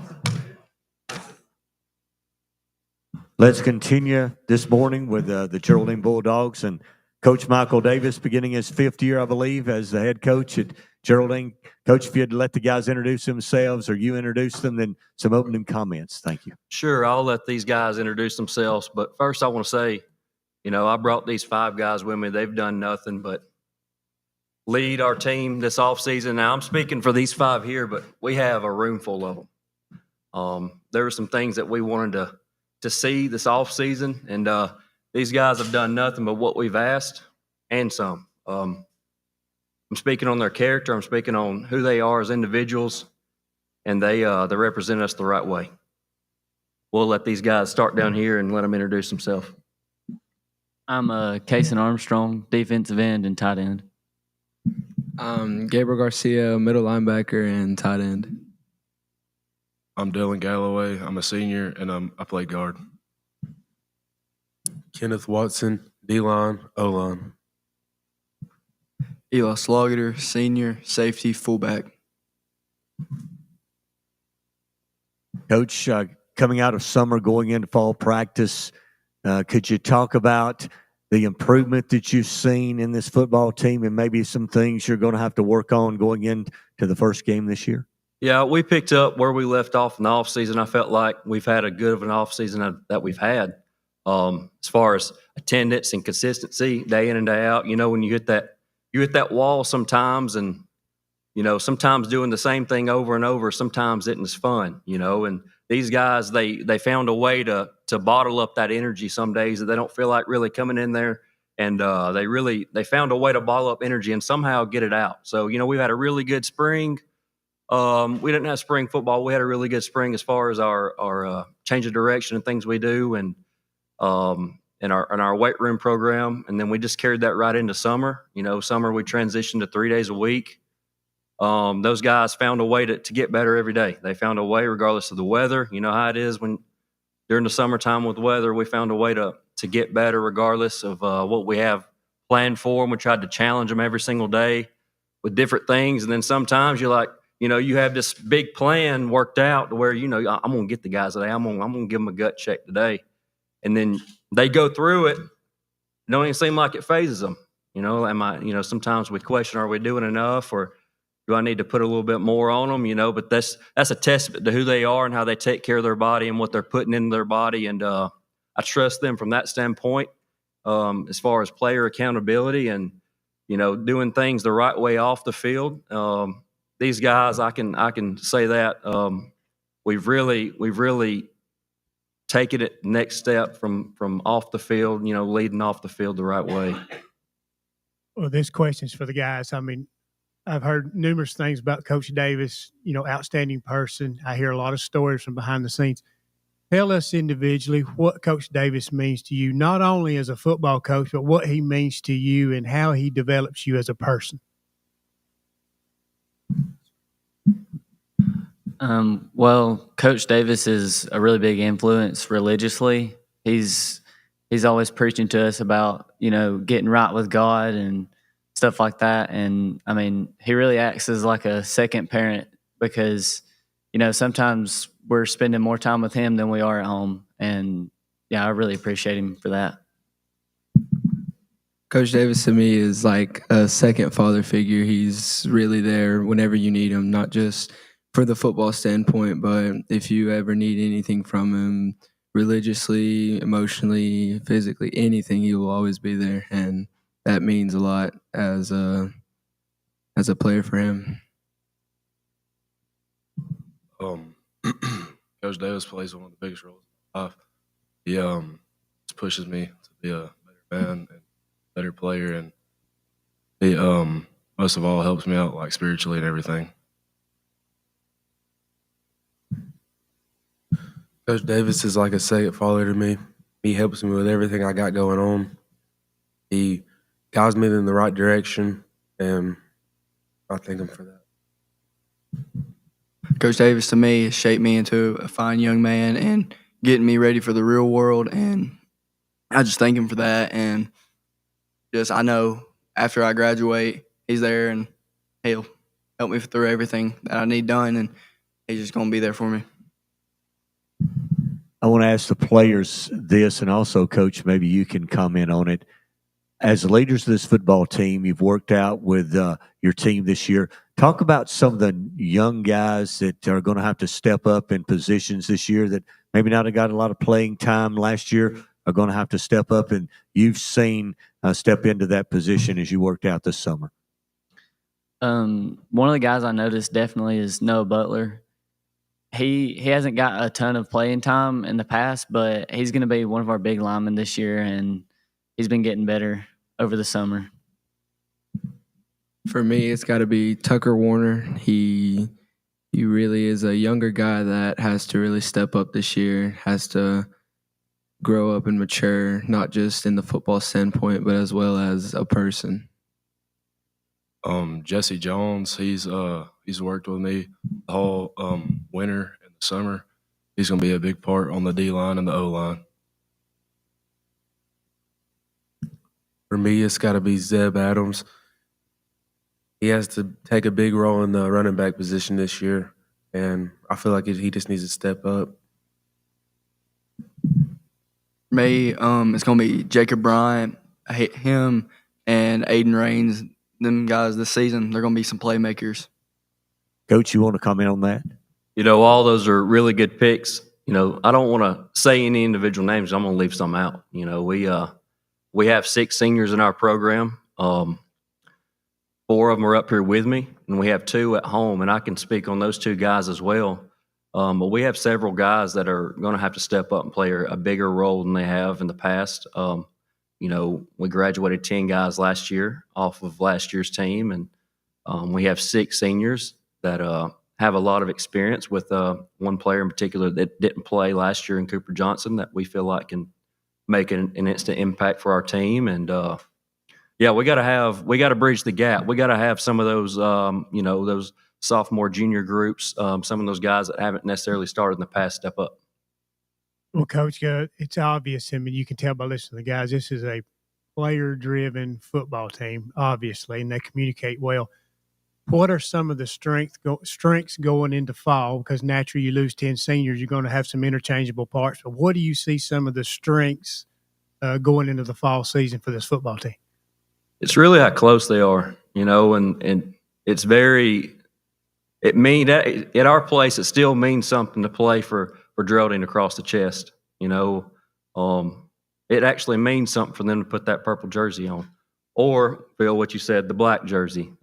Whichever one we put on, it really means something to them. It really means something for them to play for the player beside them, for their brother beside them. And that's something we're real big on is brotherhood, and it's something we really live by, and taking themselves out of the equation.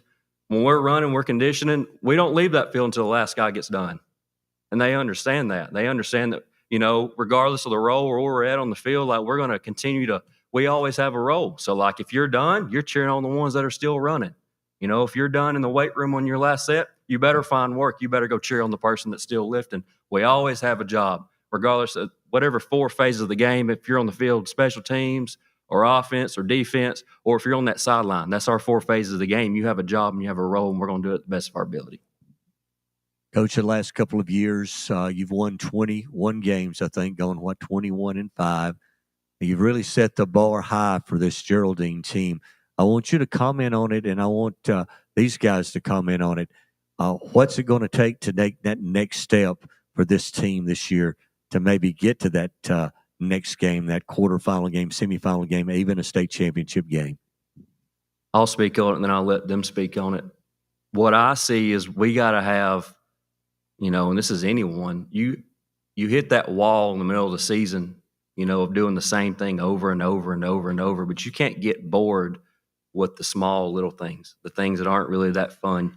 Because at the end of the day, when 2 great teams play, it's always going to become between a combination of, a small amount of little things that we didn't do. You can have this fancy scheme, you can have all this and that, but it always comes down to, did we get off blocks? Did we run to the football? Did we make tackles? How many missed tackles did we have? Did we miss this block? Did he get his head across? Did he, the small little things is really what makes a team, excel whenever you're playing great teams, and, Coach Waldrop said it earlier, winning is contagious. These guys, I can say that, why am I so optimistic? Because I know the work they put in. I know the day-to-day work that they put in. You don't win games when August gets here. You win games from December to August. And I know how hard they work. So whenever they step foot on the field, I'm confident just like they are. And that's the only way we're going to go about our business. We just got to stay disciplined and stay physical throughout the season and just can't get relaxed. Like Coach Davis said, it's the little things that matter. It doesn't matter if you're the strongest or if you're the quickest. Them little things will get you really, really quick. Really what Coach Davis and Kason said, we got to stay locked in and everything. And don't just focus on the little things. We just got to stay locked in and don't get laxed and focus on the next day. We got to have everybody 100% and know their job and go out there and be confident in what they're doing and just have to have confidence just to get over that hump, because if they don't have confidence, then what do we really have? Coach, last year you had a really fun 1-2 punch with Lankford and John Beck Wade. They were only freshmen. How nice is it having both those guys back, both young players, and where do you want to see them continue to grow this year? From a maturity standpoint, obviously everyone knows how talented they are. They're very talented individuals, but it's been great to see them grow and mature over the last year. From a trust standpoint, it's in high school football, in my opinion, and especially from an old school coach's standpoint, you used to hear a bunch of old school coaches say, you're going to lose as many games as you have freshmen out there on the field. That's not really the case anymore. We've been, I guess you could say less fortunate as far as how many players and those guys being talented, more talented than some of the other ones, so they had to play at a young age. It's not really fair to them, but they've embraced that role, and from their standpoint, they've really started since the 8th grade. So this is going to be their 3rd year. Going into year 3, I expect big things out of them from a leadership standpoint and from a maturity standpoint.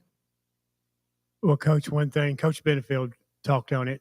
And I don't know if I've ever heard you talk about your staff very much. I know when I've been to these, talk about your staff that you have around you and what they mean to you, to you and to the program. They mean everything. A head coach is only as good as his assistant coaches, and we've come winning, more people want to be a part of it. Year one, sitting up here, it felt like I had myself and 2 other coaches to coach a junior high team, a JV team, and a varsity team, and we've been able to expand on that. And when I look at trying to bring people on, it's always, who do I want to surround these guys with? Like, what are they? Not really, how smart they are. Who do I want to surround these guys with, and who do I want to be around every day? And we've expanded. We've expanded. I got a lot of coaches. I don't want to say all the names because I may forget one of them. I don't want to, but we have a former youth pastor. We have another pastor on staff. We have an awesome team chaplain. We try to, we want to continue to pour into these guys. And, from my standpoint, it makes me want to be a better man too, being around great people like that and great men like that. So if it makes me a better man, surely it's going to make them want to be better men as well. We have an awesome staff. I couldn't ask for a better staff. Guys, I want to wrap it up today with a question to the players. Your personal goals and team goals as team leaders this year. Personally, I just want to keep on getting better. For the years to come, but team-wise, it's just win the next game. Win the next game. That's all there is to it. I feel as personal goals, I want to be a leader on the field as well as off the field. I don't want to just pour into the guys on the field and then not have anything to do with them off. As team goals, I want to be the best team in the state, best team there is, have that chemistry between everybody and not lose it throughout the season. My personal goals is to be the best brother I can to all my teammates. Just leave them with something that they could build on to. And team goals is to build as a team and eventually win that state championship. My personal goals is just to be a leader this year and guide all the little ones. And my team goals is just to be the best team around here. And some team goals is that I want to, every team wants to win a state championship, but you got to take it day by day and do the little things like Coach Davis said. But some personal goals is I want to be a better leader on and off the field because you just don't got eyes on you on Friday nights. When you walk through them hallways, you got little kids looking at you, looking up to you, want to be you, and how you carry yourself. Because if you're not going to carry yourself right, then it's showing just younger kids how you can act, and it's okay to act like that. So you just got to be aware of how you're acting and be that leader for them. All right, thanks, guys. We appreciate you. Have a good season this year. Wish you the best of luck, Coach Davis. Thank y'all.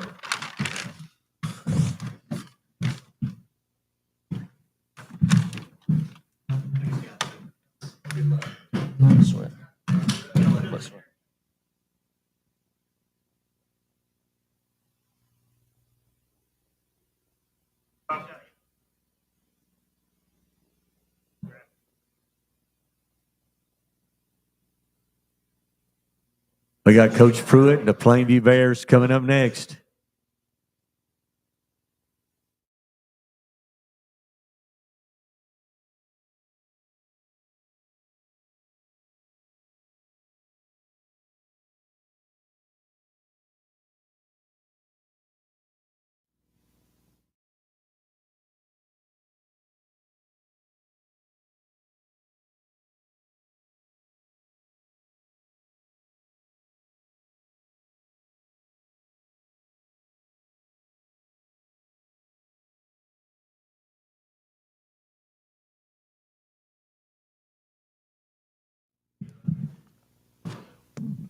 And we're going to continue with Coach Dale Pruitt and the Plainview Bears. Coach Pruitt, I believe this is 44-45 as a head coach, I believe. I don't know about that, but it's 47. It's 47 in all? Been on the sidelines on Friday. I started at Boaz. It's good to have you back this year. And if you'd let the guys introduce themselves or you introduce them, then some opening comments, would appreciate it. Okay. First of all, I'd like to say I am real proud to be here. This time last year, I was in Arkansas. My wife was very sick. We didn't know if we was going to be back. She's back doing well. She's almost at remission. I got a brand new knee, so I feel better than I felt in 5 years, so that's good. I have with me on my left Owen Hope. Owen is a two-sport athlete. He played on the basketball team that come within a bucket of a state championship. He's been a starter for us since a freshman. He's a senior. He's been a DB wide receiver, but he's making the transition to quarterback. He's getting better every day, doing a really good job running the offense. Our offense will be changed a little bit because he is a dual threat guy. Our other guy was not a dual threat guy, and but did a great job. But every day we go out, Owen's better, and we're tickled to that, and I'm sure he'll do fine. Cole Holland is on my right. One reason I brought him, we have 13 seniors. 12 of them have started at one time or another. The other one has not played really. So, but he did start the year he did play. So, I brought Cole because he's been playing, I think, since about the 8th grade. I can remember on a Thursday night, we always we have devotion, and a church feeds our kids. Well, we had about 10 of them out there. It was around a swing set. None of them old enough to drive, but a lot of them were playing on Friday night, and Cole was one of them, and he was sitting in a swing, spinning around. It didn't matter that he weighed what he weighed, but he was still a young 8th grader. So now Cole's a junior. I think he broke his fist in the 9th grade, didn't get to play, had as much as he would like to, but that's kind of how we are. We have played a lot of kids the last few years. Last year we only had about 4 seniors, and about 2 of them played. So we've played a lot of young kids.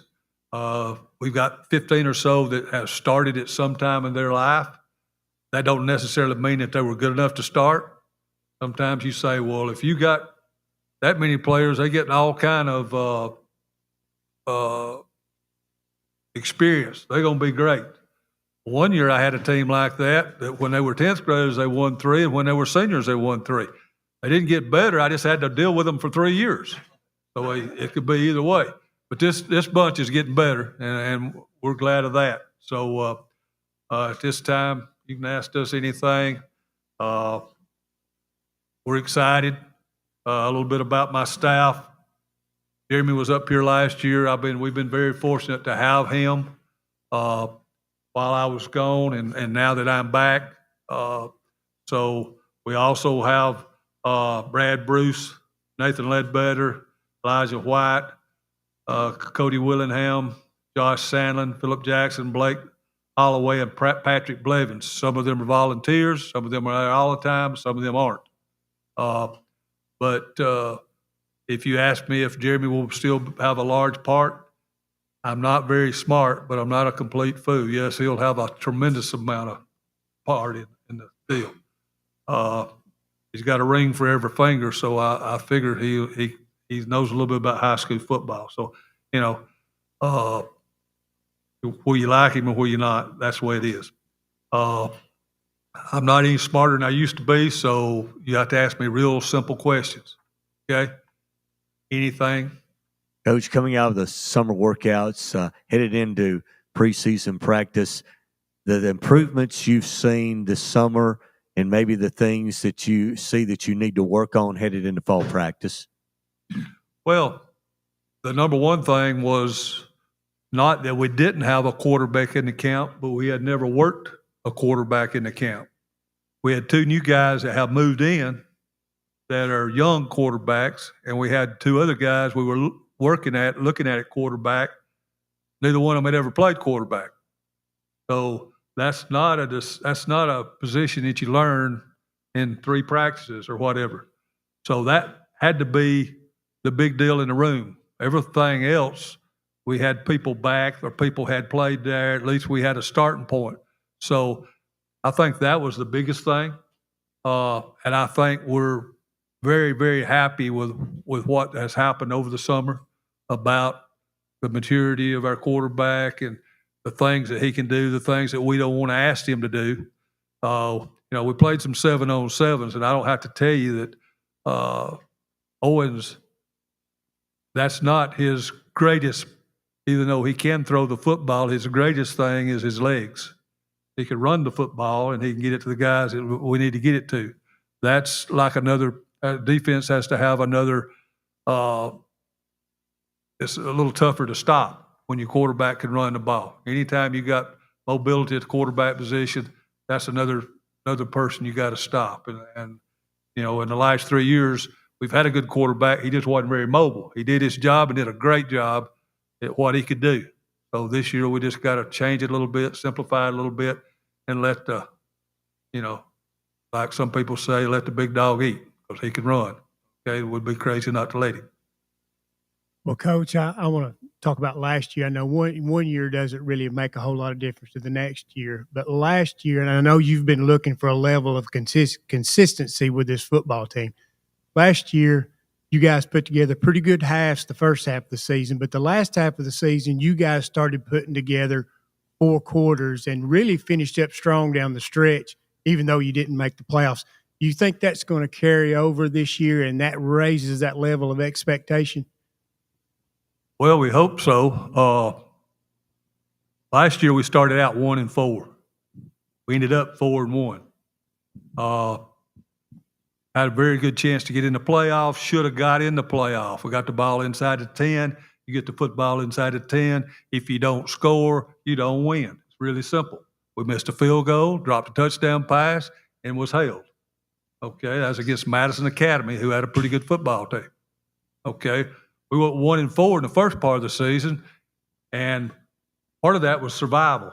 We started about the third ball game, we started 3 8th graders. 3 8th graders not supposed to start at the 4A level, okay? But everybody we were playing were pretty deep, and so we had to play. So I think that helped us by playing more people. We're a little deeper this year than we've been being. Also, I don't think the part about 4A is a big deal anymore. I mean, this time last year, we didn't know where all them schools were. Our kids had never been there. We was going to Huntsville every weekend, blah, blah, blah, blah, blah. We didn't just jump in the bus and run up down Highway 75. So it made things a little different as far as our preparation. I think that'll help us this year. The fact that we had 4 seniors and about 2 or 3 that played, and we got 13 seniors, and all of them are playing right now, that should help us. Whether it does, we'll see. But biggest thing is, we just want to be 1-0 the first Friday night, and 1-0 the next Friday night. Keep going like that. And if they'll do that, they got a good chance. Coach, you mentioned that Jeremy's still going to be very involved. What's it like having him on the staff? How special is that, getting the chance to work with him? Well, it's different whether he's acting like me or acting like his mama. There's no question what he's thinking, and there's no question what he'll say, okay? But I learned a long time ago when me and him would get into it on the phone and stuff, if I'll just shut up and listen, he's usually making a good point. And most of the time, after we've got through talking, and I'm like, where did you get that? Well, I talked to Coach Belichick this week, or I talked to Coach this or Coach that, or talking to Georgia Tech this week. I've done this. And them guys are people that he talks to constantly. And so basically, I just let him have his say. And then if I don't like it, we do that. But he's a much better colonel than he is private. I'll tell you that. And the biggest thing, trouble I have is assistant coaches coming in and getting real quiet on the practice field. I'm like, don't get quiet. If you screw up, he'll tell you. I promise you, he'll tell you. So go ahead. Say what you want to. Say what you think is right, and let's go. Because the worst thing they could do is not do anything, because then we don't know if they know anything or not. And as a head football coach, when you hire somebody, unless it's a coordinator and you're going to let him do the deal, it makes very little matter about how much they know. It's how much are they willing to learn and how much are they willing to try to do it like you do it. Because there's 100 different ways to do things, and nobody does the same. We run outside zone a lot, and I mean, everybody runs it different. Everybody runs it different, you know. But Will Friend used to be Tennessee's offensive line coach. He's been several people. Well, now he's Bill Belichick's offensive line coach. Brady Kitchens is up there with him, and you can go on and on and on. So that's been a hotline for us. And Bill Belichick's no dummy either. So, you know, I'm not going to say, hey, I don't care. We're going to do it this way. I don't have an ego. I'd like to get a few more W's. For the players, to piggyback off Phil and Coach from a moment ago, talking about last season versus this season, now getting off to a fast start's obviously going to be important to avoid that 1-4 start like last season. What have you done this offseason individually and as a team to work to improve on that so that you can get off to the better start? So maybe late in the season, late game situations, you can respond better and be better. What have you done this offseason to help yourselves fix that? Well, I hope we've talked about finishing. You talking to me? Okay, talking about finishing. In fact, that's what we tried to. It's first of the year last year was finishing. You know, and we played a ton of people both ways, and it's tough to play if they play 22 and you play 13. We found out we cannot do it that way. So we having to play some folks that maybe is not the best 11, but it's got to be somebody that can help our football team have a small package to help us win. We won't call certain plays when they're in there. If we know they're in, we got to do this, got to buy some time. So the last four and the first of the year last year, the half killed us. Last 4 minutes, we had several leads and we'd give up a score right before halftime or something, and a lot of it was gassed. We give up something. So because when you get gassed, don't think very well either. So that's when you give up one over your head, that kind of stuff. Guys, we'll wrap up your portion. I want to ask the players really a two-part question. What's it like playing for Coach Pruitt, and then maybe some team goals and individual goals for yourself this year for the players? Well, playing for Coach Pruitt, I mean, it's a great thing. I mean, from being a father figure to being able to ask him to do anything for you, man. I mean, he's a great guy, wonderful person, very spiritual. You ever need any guidance and biblically, I mean, he's just there for you. Yeah, it's really great playing for Coach Pruitt. He's a great leader, and he does a lot for us, and he's got a lot of experience. And he builds our character every day, whether it's on the football field or not. And some of the personal goals I have for this season would be to find a way to express my faith on the football field and just do the best that I can every day. And team goals would be to just everybody work together, build team chemistry, and do what we got to do to win. Oh, do you want to speak on team goals and individual goals? Well, personal goals is really me being able to push our players, even our younger players, into a bigger role by leadership. And because we have a lot of depth, and we get 20, 24 kids who can truly play, that can be a big advantage to us. And team goals would be go 1-0 after every week. All right, guys. Thanks a lot. Coach Pruitt, thanks for being with us today. Good luck to the Plainview Bears this season.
Okay, up next is the Fort Payne Wildcats and Coach Chris Elmore beginning his 8th season, I believe, at Fort Payne. Coach, thanks for being with us today. Guys, thanks for being with us.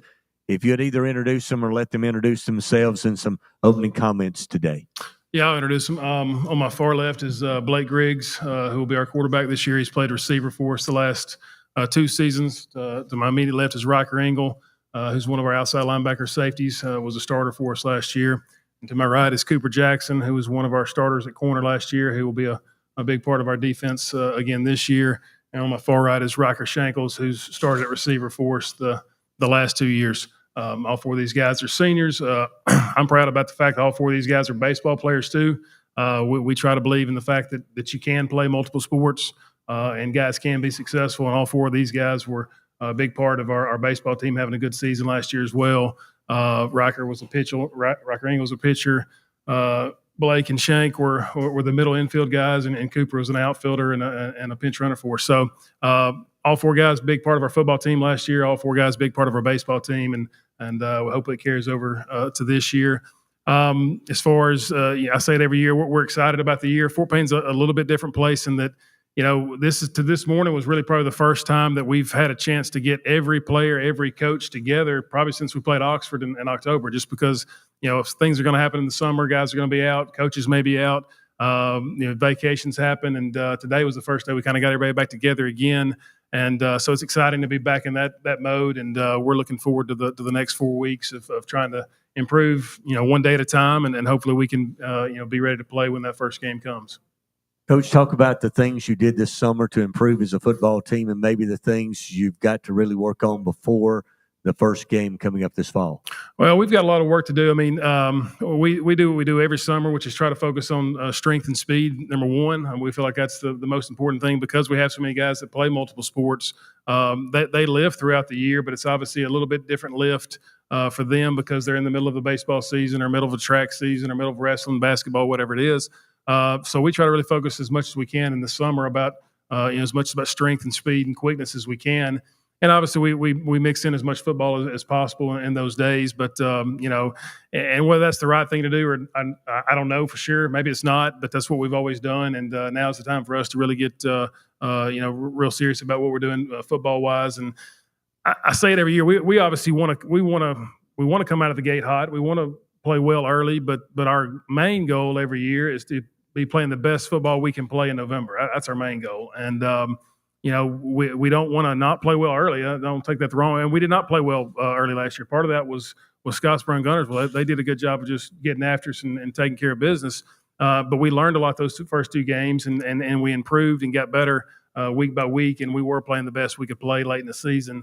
And we want to do that again this year. We just would like to get off to a better start, obviously, and than we did last year. But again, the goal is going to remain the same. We want to be the best football team we can be in November and see where that puts us. Well, Coach, I want to turn back the clock. I mean, there's no doubt about it. Last year, probably the best high school football season in Fort Payne history, other than the team that was voted in 1965, but a great run through the playoffs. And I want you to reflect on that just a little bit. I know you have to turn the page, but that also it's a good thing in that these guys have seen success, and now they can raise that bar just a little bit because now the goals become higher. Yeah, it has. I mean, it was a great year. There's no doubt about it. It's one of those things that we do want to remember that team, and we want to be proud of that team. But it is time to obviously turn the page. And somebody asked me one day how things were going. I said, well, we lost the school record holder at quarterback, school record holder at linebacker, school record holder at receiver, and a school record holder at kicker. And I've lost 2 really good coaches. Other than that, everything's going great. But so it's been a big transition. We lost some really good players, but these 4 guys were a big part of what we did, a huge part of what we did. Blake unfortunately got hurt halfway through the season and missed the last 7 or 8 games. But Blake's been a big part of what we do at receiver for the last 2 years. And Shank's been right there in the middle of it for the last 2 years. He's played now 25 games at receiver. And then these 2 guys, me to my left, were a big part of our defense last year. So I've kind of told them and challenged them as it's a deal where I say all that jokingly, but I think most people would say you can't lose all those guys. You can't lose Dax Varnador and Brandon Oliver and Carter Tinker. And again, I lose, Coach Tinker and Coach Varnador have decided not to coach varsity football anymore because they want to watch their sons chase their dream on Saturdays, which I completely understand. I hated to lose them, but I understand why I did. So you lose all those people, and Connor Hughes and all the things he did for us kicking. And there was more seniors that had great years for us. Most people are going to count us out and say y'all can't do it. Y'all are going. You're not going to win this year. You're going to go 2-8. You're going to go 3-7. So I've kind of challenged these guys that needs to be our motivation. That needs to be our motivation to pick up the slack from where we were and come back this year and try to take that momentum that you said and utilize it, because I think what they saw is if we'll just keep doing what we're supposed to do and keep listening, keep paying attention, and keep trying to get better week by week, we can be a good football team. And it's just a matter of the pieces falling together. And look, we got a lot of good breaks last year. We had some things go our way for sure. And that didn't happen every year. And we've got to stay healthy. We say that and we were not very healthy early in the year last year, but when we got healthy about week 4, week 5, with the exception of losing Blake, we started playing better. And that'll be a big part of what we have to do this year too. We got to keep these guys healthy, and if they can stay healthy, we'll have an opportunity to be a team that can compete with most people. Coach, you mentioned Connor Hughes. Why is Fort Payne so good at kicking? Like, what is the deal there? And then can you tell us what you got coming up here with Hayden this year? Yeah, I wish I could say it was me, but it's absolutely nothing to do with me, I can promise you. I call it the McPherson effect is what I call it. I call it the McPherson effect. And I say that jokingly, but it's the truth. Logan started it all, back in whatever year that was, I guess 2010, 11, somewhere in there. Evan watched his older brother Logan do it, got inspired by it. He started doing it. Alex watched his older brother Evan and Logan do it. Alex was kicking in the 3rd grade, and he watched those guys succeed, and he did it. And then as Alex was coming through, Connor Hughes and Hayden Chambers were, in middle school watching Alex do it, and they got inspired. I don't think Hayden. You'd asked Hayden 5 years ago if he's going to play football, he probably would have said no. But when he saw Alex have the success he had, along with that was the same time that Evan was having his success in the Super Bowl. It inspired those two guys to want to try this too, and it's just kind of snowballed from there. And Hayden's as talented as any one of the ones we've had, to be honest with you. Connor was, people have said, well, how as good as Hayden is, why was he not the starter last year? But the answer was Connor didn't miss. I mean, he didn't miss. I think the only kick he actually missed last year was in the Scottsboro game. The other kicks he either made or they were blocked. He only had 2 blocked, I think, all year. So he was just a good kicker, and Hayden was just kind of in the wings waiting. But Hayden was our punter last year, and he also kicked off for us. And he's got a strong, powerful leg, just like Alex did, and just like Evan did. But the answer is, I think it's what the McPherson started, and then everybody's kind of followed in suit, and they've all kind of learned from the same pattern. They've all got different coaches, but they've all learned that if you just show up every day and be consistent and do what you're supposed to do, you can get good at something, and that's what they've done. So we're excited to see what Hayden's going to do this year. So, guys, my question's for the players. Y'all open up with Scottsboro, battle for the trophy, the 40th year for the trophy. Coach Elmore, you told me that last week. I played on the other side of that rivalry, so I want to know what y'all's experience is and what it means to y'all to play Scottsboro and battle for that trophy each year. So, obviously, it's the biggest game of the year. I mean, we take it very personal. I mean, it's a really big game for us. Obviously, we want to win, and we work, starting now, the first day of practice until the Thursday before the game. That's what we're focused on at Scottsboro. So that's our biggest goal right now.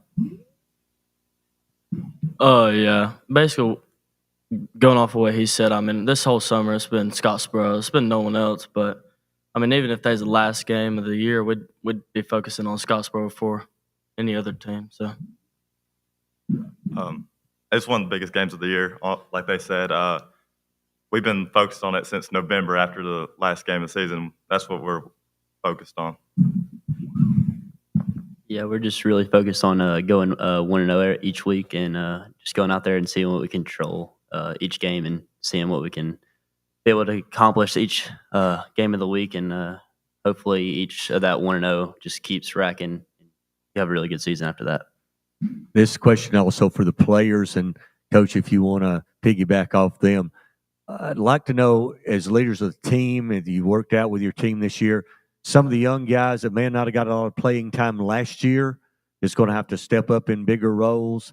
Who have you seen maybe take a step this year into one of those roles? I'd definitely have to say probably Patrick Buffington. I mean, we had 8 seniors on defense, and so we only have 3 returners, and probably Patrick Buffington and I'd have to say Caden Adams. They're really going to step up, especially with Caden Adams. He'll have to play both ways. So that's the 2 that I think that have got to step up and that have. Oh, well, he used 2 really good ones right there, but since I'm a quarterback, I'll name some of my line. Sam Bird, he played a little bit last year, but he's going to have a big role in this year if we want to have success, and as well as Gavin Baumgartner, he's my center. He's going to have to play a big role, and if we want to have success as well. So those 2 guys work hard in the weight room too. I would have to say another lineman, Colin Wilson. He's really gotten real strong this year, and I think he's going to contribute a lot. I'd have to say another linebacker. I'd have to say J.P. Buffington. He's a really hard worker and really strong, physical guy, and I think he'll really stop the run game at the running teams. Coach, you want to comment on that? I named some really good ones. That was part of the key to our success last year was we had guys that nobody had heard of stepped up and had good seasons, and some were seniors, some were juniors, and that's going to have to happen again this year. We'll have to have guys that step in because we do have 3 guys back on defense. We've got about 6 or 7 guys back on offense, but a lot of those guys have some of those guys have changed positions, like Blake's changed positions.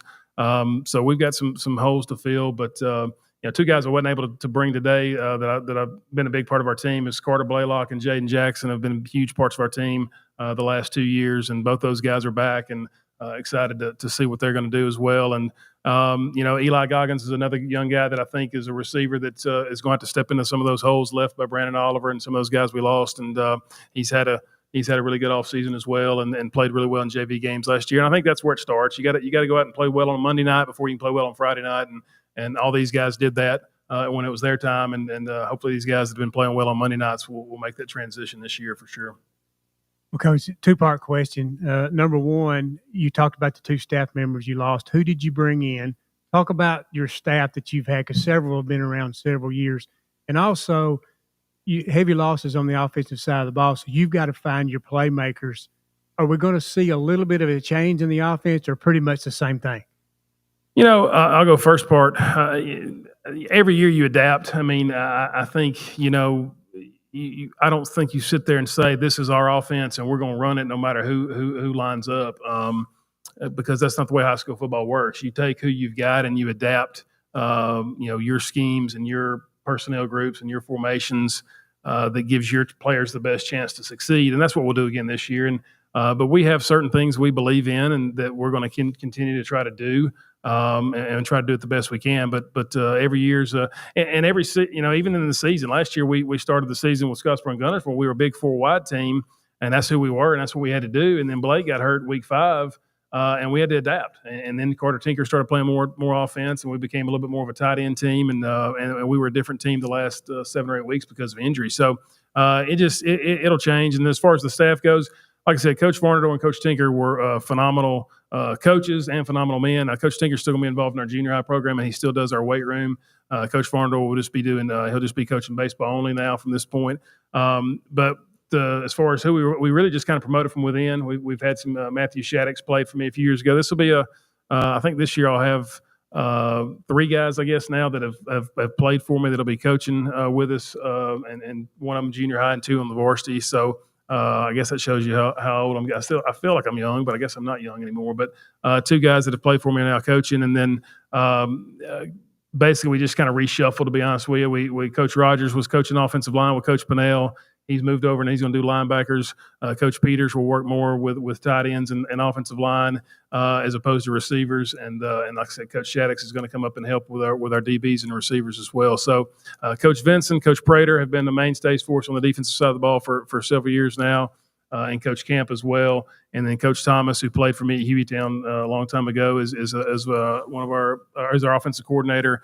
And then Coach Pinnell and Coach Phillips as well on offense have been mainstays. So it's a lot of similarities, or a lot of a carryover, but just, obviously, like I said, losing Coach Tinker and Coach Warner was not ideal. But again, I totally understand it. They need to go be dads and watch those sons chase that dream of playing college football, and we're excited for them to do that. I want to wrap up your portion, Coach, with asking the players individual goals, team goals this year for the Fort Payne Wildcats. So my individual goal would probably just be the greatest leader that I can be. Since especially my position, a quarterback, I just need to lead by example every day. Have the right mindset coming into every workout and every practice. I'd say for our team goals, I mean it's pretty simple. Just be 1-0 each week and get better every day. I mean just stack days and whatever happens, happens. Hopefully be 1-0 every week. My personal goals is probably to push myself and my teammates to their limits and push them through that wall. So I know on Friday nights I can count on them to make a play and stop someone on fourth down. But probably I'd say our team goal is, like Blake said, I mean, just go 1-0 every week. I mean, no matter what happened last week, next week, 1-0. My individual goal is to be the biggest role model I can be for the young guys. And team goal is to be better than last year, which I think we can do. Yeah, keeping up with what he said, I just want to be the very best, especially being the best or returning receiver that we really have. Hopefully, I can get the younger guys to pick up the pace and know what we're doing with the concepts and all that. So hopefully, I can just get them to know what they're doing, and we'll have a pretty good offense. And then my team goal, hopefully, we can just go 1-0 each week and just be the best very possible you can be. Thanks, guys. Thanks for being with us today, Coach. Thank y'all. Appreciate you having us.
We'll continue this afternoon with the Scottsboro Wildcats and Coach Tyler Van. An outstanding season last year in his first year, 9-3, I believe, with the Scottsboro Wildcats. So, Coach, thanks for being with us today. Thanks, guys, for being here. So, I don't know if you want to introduce them or let them introduce themselves, but and then some opening comments, please. Yeah, I'll introduce them.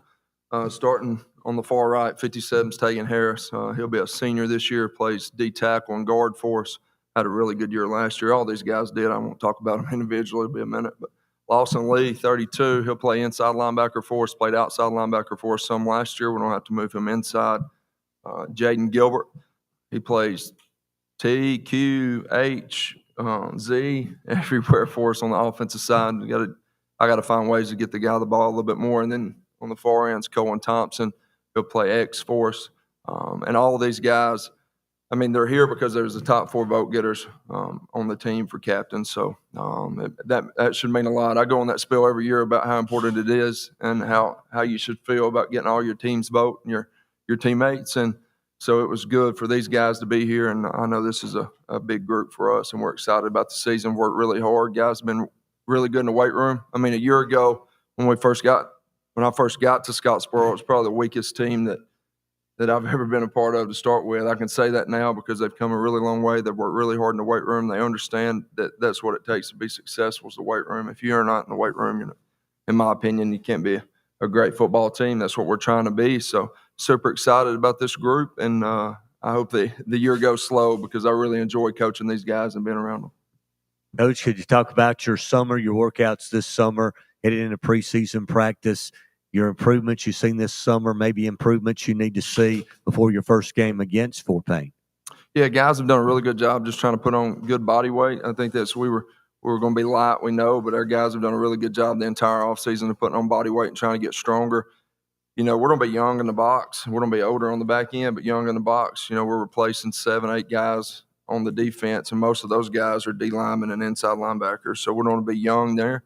So we'll have some growing pains. So we're going to continue to need to see that group get a lot better as we go. And I think we have the potential to be a good good defense. But we have a long ways to go there. I think we've gotten better. And then offensively, replacing 4 guys.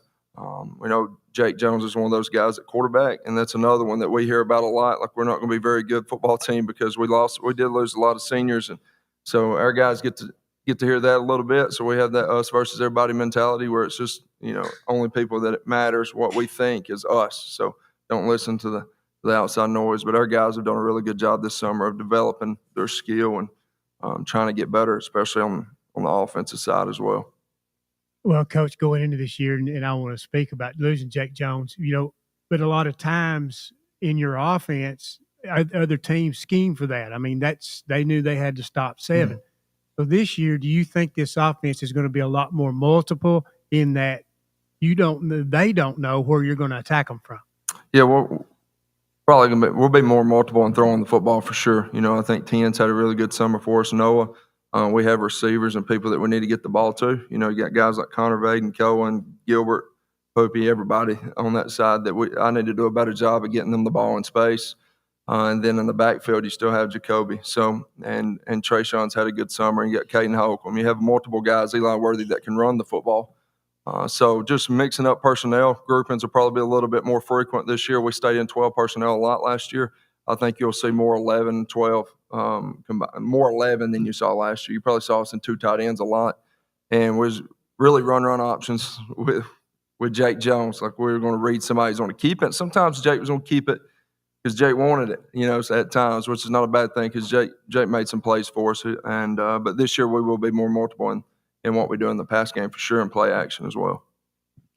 Coach, in the years that I've known you, I know you're a big proponent of playing teams that are not cupcakes, shall we say, and which make you better when you play teams that are of a winning caliber, shall we say. And of course, your region that you come from with Gunnersville, Arab, and the like, you end up in close games there. But even your non-region schedule, you've chosen to go that route of non-cupcakes and of course, guys like Central Clay County. Could you talk about that philosophy and what that means to bring to Scottsboro from your point of view?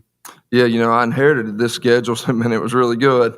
But we've already re-upped with Danny Horn and Central Clay for the next 2 years after this, and I'm sure Morris Hill will want to stay on too. We've talked a few times about that, but playing those good football teams, I think, make you better, get hit in the mouth. And then we have the luxury. We play not the luxury at all, but we play Fort Payne, which is a rival game. Then you have North Jackson, rival game. So that's 2 right off the bat that are physical football games that you get better be prepared for. You have to be prepared week in, week out with the region we play in, but your non-conference, I think, makes you better. It's an opportunity to play physical football teams because we know when we get into the playoffs, we're not going to beat anybody that's really good based off athleticism. We understand that. We don't have to be the most physical team. And you develop that, I think, by, 1, being in the weight room and doing what you're supposed to do in the air, how we practice, and then 2, by who you play. And playing guys like Fort Payne, North Jackson, Central, and Morris Hill as your non-region, that's a pretty good way of preparing your team for what you're going to see in the playoffs.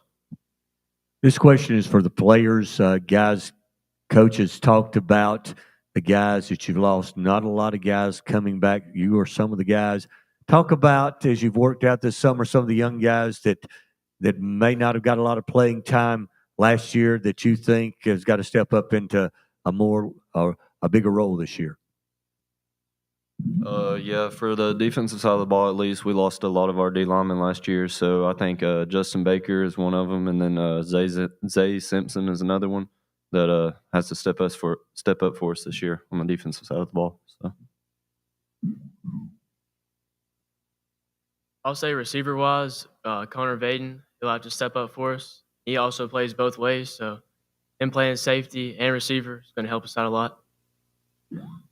One person I'll have to say is our quarterback, Noah Tollison. I mean, everybody wants to talk about how we lost Jake, but being at practice and 7-on-7 tournaments with Noah and seeing the way he can sling the ball around and get our guys the ball in space, I think he's definitely improved a lot, and I think a lot of people will be proven wrong with his ability. Back on a loss with the D-line, I feel like Zay Simpson, really big guy, really fast with the ball. I feel like he's going to help us a lot on the D-line. Don't you want to comment on that?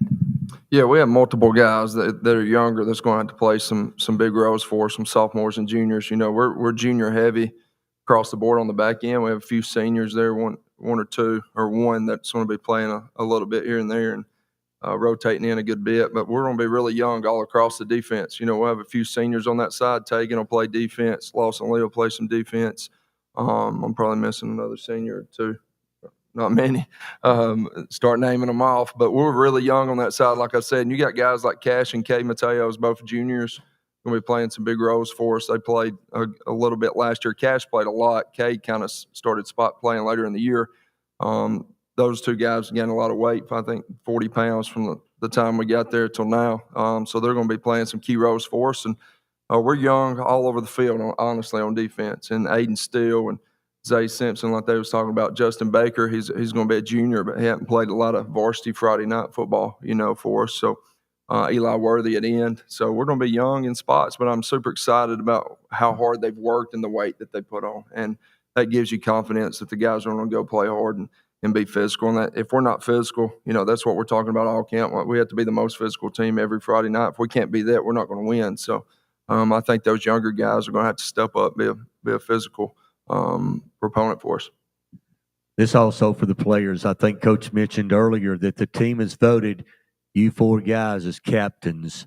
What does that mean to you to be voted for your teammate, a captain, and what does it mean to wear that black and gold jersey for Scottsboro? It means everything. I've always grown up as a kid going and watching Scottsboro play football, so I'm finally here, and I'm honored to be a captain for our team. So.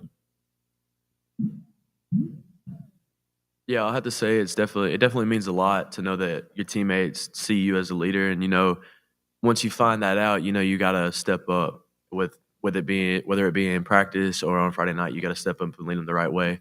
And wearing black and gold, I mean, you walk around Scottsboro, everybody talks about the football team. It's a big deal in Scottsboro, so it definitely feels good to know that you're a part of that team. It feels good knowing your teammates trust you that much to be a leader.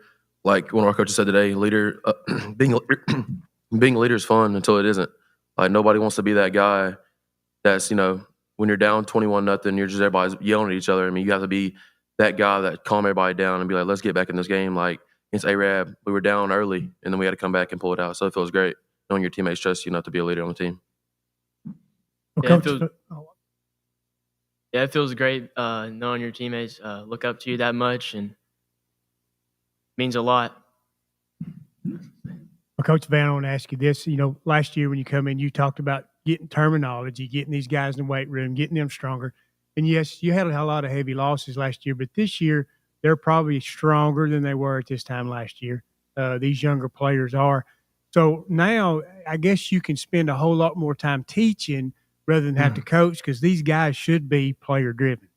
They are. They do a really good job of driving each other in the weight room. And then if you looked, that's what I talked to some of our coaches about today. If you look at our play script and our practice script today, this year, day one, we're repping stuff that we was still putting in a little bit there mid-year, as far as what we was trying to accomplish on the offensive side. So, we're ahead of the game. You should be in year two, obviously, when you have the guys that we do and they're smart and they learn it. And these guys have done a really good job in the weight room and then in the meeting room, and being locked in when we're in meetings. And so I think these guys are prepared to be better. And then obviously, like we was talking about on the practice schedule and stuff, if you just came to practice today compared to a year ago it's a lot slower. Guys not sure how we're going to practice and how fast we're going to move around and stuff. We're trying to get out an hour and 45, hour and 50, and to do that, you got to be moving around in full speed, drill to drill. And guys of this group's led this team very well as far as that goes. Guys, I want to wrap it up with this question to the players. And, Coach, if you want a comment at the end. Team goals and individual goals that you may have set for yourself and the team has set for this year. One of our team goals is be the 11th, win our 11th region championship as a program. And then as a personal goal, I just want to step up and be a leader this year for our defense. So I have to say exactly what he said, be the 11th. Our goal is to win back-to-back region championships, but leave no doubt. Sweep the region and win it with nobody doubting who should have been the region championship or champion. And my personal goal is to be more confident in my ability on the field, no matter what it is, and be more confident in my ability to lead my team, because they obviously put me in a leadership position. So I have to show them that I can be that leader for them. A personal goal would be a better leader on and off the field because nobody wants to be that guy. So another team goal would probably be the 11th region championship and beating Gunnersville. I would say personal goal is be the best leader I can be, and team goal be the 11th and go back-to-back region champs. All right, guys, thanks a lot. Good luck to the Wildcats this year. And, Coach, thanks for being with us again.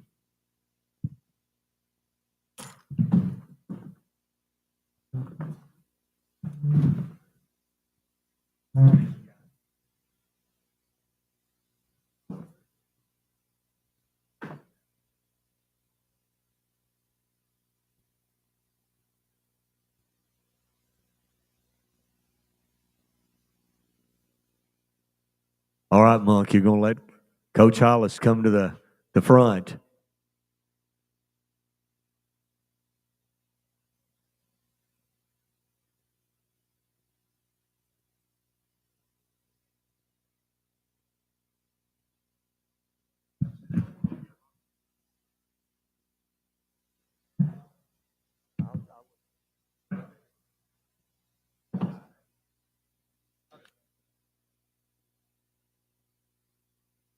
That's how we all today.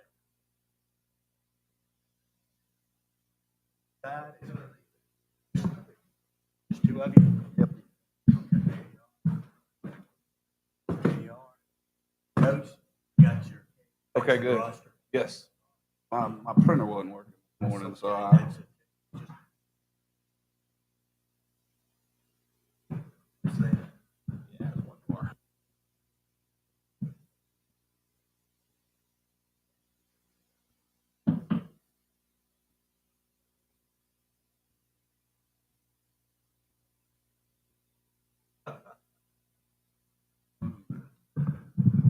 Stormed up the mountain. We got to get back. We got practice this afternoon.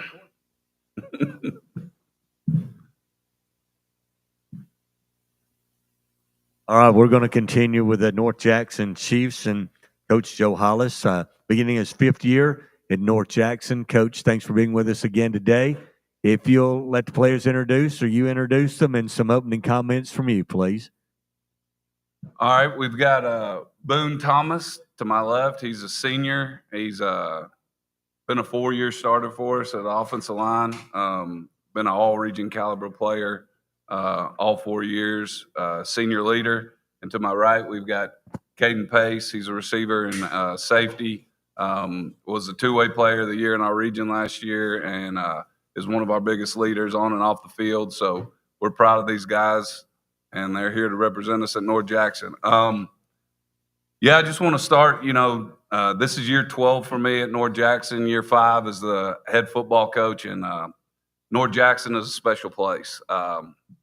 We've got tremendous support from the top at the Board of Education with our superintendent and all the board members. And, we've got the best administrator in all of high school football, and he was athletic director of the year last year. And Mr. Josh Harden, he fights for our kids. This group of kids is a special group. We're returning 8 starters on offense and 6 on defense, and they have been battle tested. We are in a unique situation with a 9-team region with 4 private schools and 4A football. It's not easy. And these guys did a great job last year of winning the region and putting us in a great position going into the playoffs. We weren't happy with the way it ended, and we've had a chip on our shoulder all winter, all summer, and it's going to carry over. Today's day 1 of fall camp for us. So, these guys have been through the ringer, so to speak, and we're excited about the group that we have coming back this year. Coach, you mentioned to me up there that you had already practiced this morning. You're going back to practice this afternoon. But talk about the things you did this summer to improve and maybe the improvement that you saw in the team this summer. Well, the guys just, with the way everything ended, coming back from 21 down in the 4th quarter to put us in a chance to have to win the game, and then it ending the way that it did, that just really motivated this group. And we've been working hard in the weight room, getting bigger, faster, and stronger. And then, like everybody does in the summer season, you go out and compete and do your 7-on-7s and the different things competitive wise that the state will allow us to do. And now it's just getting through the few days that you have until you can actually get to real football and out of the pajamas and put shoulder pads and stuff on, which we get to do Wednesday, thank goodness. And I think that's where real football is made, and that's what we're looking forward to. Well, Coach Hollis, this is your 5th year. I know years past, we talked several times, and it was if this could happen, if that's that, we're getting there. Well, finally, these guys kicked that door in last year and made a name for themselves once again, getting back to that North Jackson tradition. Do you think that has raised the level of expectation for them, and is there a whole lot more spring in their step? Well, sure. And I mean, you have to learn how to win. And, when you're building a program and we had a couple years that weren't up to par, weren't up to our standard, and just learning how to win, how to play 4 quarters of football. We've got a bunch of kids that play both ways and both sides of the ball. And really it's about developing that quality depth. Sometimes you got to get a kid off the field and coach him up on the sideline or make an adjustment. And that guy that goes in for him has to be able to give you some quality reps in the game. And this group's been able to do that. We're very sophomore and junior heavy. Some of the guys that are juniors this year, they're like, I call them redshirt juniors because they were starting for us as 8th graders, which didn't happen a lot in the history of North Jackson. And these guys they're juniors, but they're 4-year starters. And their senior year, they'll be 5th year. So, you got to learn how to win. You got to learn how to compete in close games and finish games because, we're in one of the toughest regions in the state. We have very good coaches, not just great head coaches, but you're talking offense and defensive coordinators that know a lot of football. And then our non-region schedule, we've got Sylvania and Scottsboro, and those are big-time football games. And we don't take it easy on them either because we've got 3-time defending North champion Cherokee County coming into R.D. Hicks Stadium on August 15th. So, for our jamboree. And having a schedule like that and playing these type of opponents, that's learning how to be successful in those situations. And this group's done that, and we just continue to build. Like it's not a big secret. The game is very simple. It's blocking, tackling, running the football, being able to throw it when you have to, and stopping people on defense. And that's kind of, I credit a lot of the turnaround to, having really good assistant coaches. I feel like this year we've got one of the best staffs we've ever had in the 12 years I've been at North Jackson. And, the defense is ran by Coach Barry Schrader. And I think this is year 43 or 44 for him. He's forgotten more football than I'll ever know.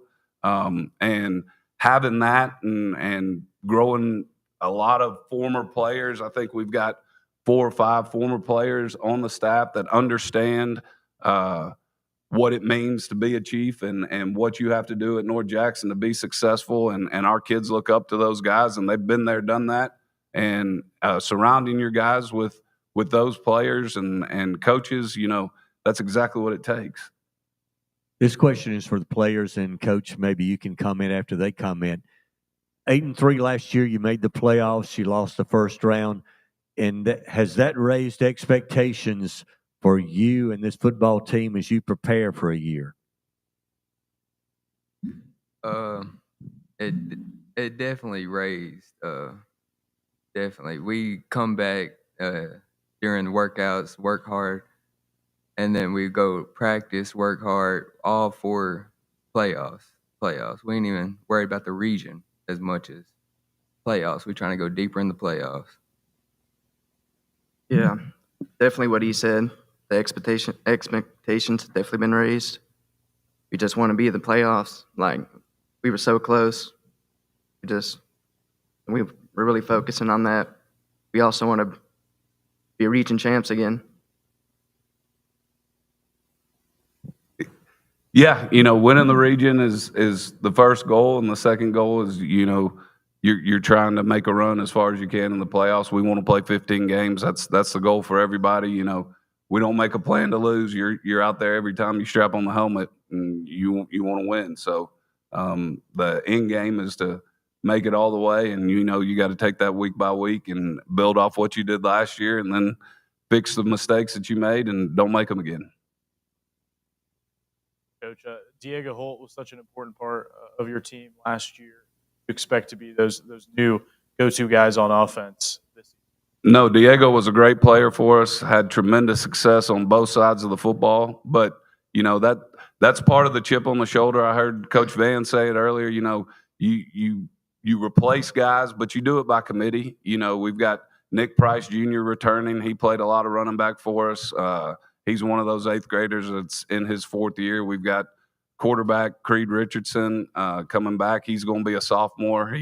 He started for us as a freshman and won the region in year 1, and he's just one of those kids where that's all he expects to do because that's all he's ever done. He had a very successful middle school career and just stepped right in, and his youth and enthusiasm, it helps us. Sometimes you got to rein it in a little bit, but and then number 5, Haven Massengale. But just being able to be multiple. We don't go into a season with a specific system. I think as coaches, we get paid to know our players, and we get paid to see what their strengths are and focus on those strengths. So if that means we got to throw the ball 70 times a game, we're going to do it. If we got to run it 80 times a game, we're going to do it. We just play to our kids' strengths and try to get them the ball in space and make something happen. Well, Coach, and talking about that, I know naturally defensively you're going to be, always very good. That's just North Jackson football. But do you see yourself maybe being a little bit more multiple, especially early in the season until you kind of figure out the moving parts? Sure. I think it's kind of like being in a lab and experimenting with what works. We'll have a good understanding of who we are when we get finished with fall camp. But as it goes throughout the course of the season, offense is kind of a simple game. Every defense has a weakness. Every coverage has a weakness.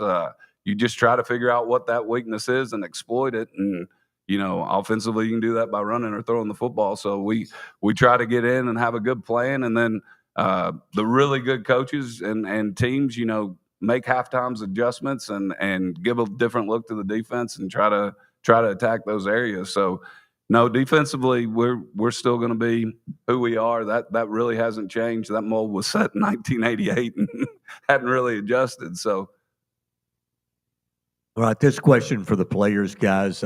Obviously, you're team leaders. Could you talk about some of the young guys that may have not got a lot of playing time last year? Maybe 1 or 2 of those guys that you've noticed this summer through the workouts that's going to step up and help this football team this year? Definitely. First, I'm going to say Reggie, Nick Jr.'s brother, our running back. He stepped up a lot this year. He's learning the plays. He's learning. He don't know them fully, but he's learning the plays. And he definitely get in at linebacker, running back, and Steck. Gabriel Steck. Yeah. It's his first year, and he's already starting online. He's doing real good this year, learning everything. Alex Perez, he's a senior, and he's struggled through the years, but this year he's tried really hard in the weight room, on the field, and he's understanding the plays now, and I think he can be a good lineman and D lineman. Coach, you want to add to that? Yeah, I think the guys that they named, Gabriel Stekovic, Alex Perez, Reggie Price, we've got some freshmen that we're really excited about, and Keaton Long and Logan Elliott. And anytime you can get 2 or 3 guys that come up from the 8th grade into the 9th grade and are going to help your football team, that's a big bonus because most of those guys need that year to transition. So they play JV football for you. But, we're excited, and we've got some youth, like cornerback. We've got Ace Jones, who didn't start but played a bunch of time in almost every game. I think we've got a chance in the defensive backfield to have one of the best corner tandem and safety tandem in all of 4A football. So, a lot of experience coming back in that area, and we've got both of our defensive ends back on defense. So hopefully we'll be able to get after the passer and stop the run. Linebackers, we've got 4 guys that have played a lot but haven't been starters, and they've had a really good fall camp and good summer workouts. So it's just football is a game of experience. The more you know, the more times you've been in the situation, the better you perform in the situation. Guys, I want to wrap it up, and with you, Coach, at the end, if you want to comment. Team goals, individual goals that you have set for yourself this year, and maybe goals, Coach, you have for this year's team. If the players first. All right. One of my goals is for the team definitely making it further in playoffs. Same thing as last year, win region for the start the regular season, and then come back playoffs, go harder playoffs. Yeah, same as him. Try to go as far as we can in the playoffs, win the region, and just go 1-0 every day. Yeah, that's kind of we try to keep it real simple. We're not going to win many quiz bowls at North Jackson, but when you say we're going to go 1-0 every day, that's what it is, and it starts with every rep in practice. You got to learn from it, and you just build on that, and you carry that into if you win Monday and Tuesday and Wednesday and Thursday in practice, you got a good chance to win on Friday night. So we try not to look too far ahead because we'll all get confused. We just kind of go at what's right in front of us and attack the day. All right, guys. Thanks a lot. Thanks, Coach Hollis, for being here. Good luck to the Chiefs this year. Thank you.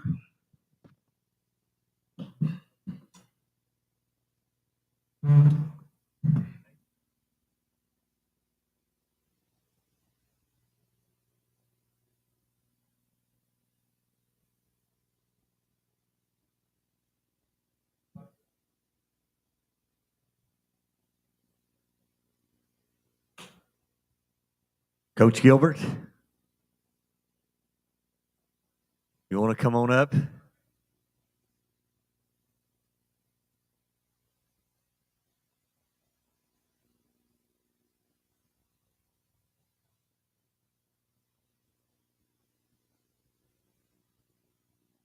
Hey. That's things up your way. That's true. Ain't that hot? I know it. I believe it's drying up though. Guys.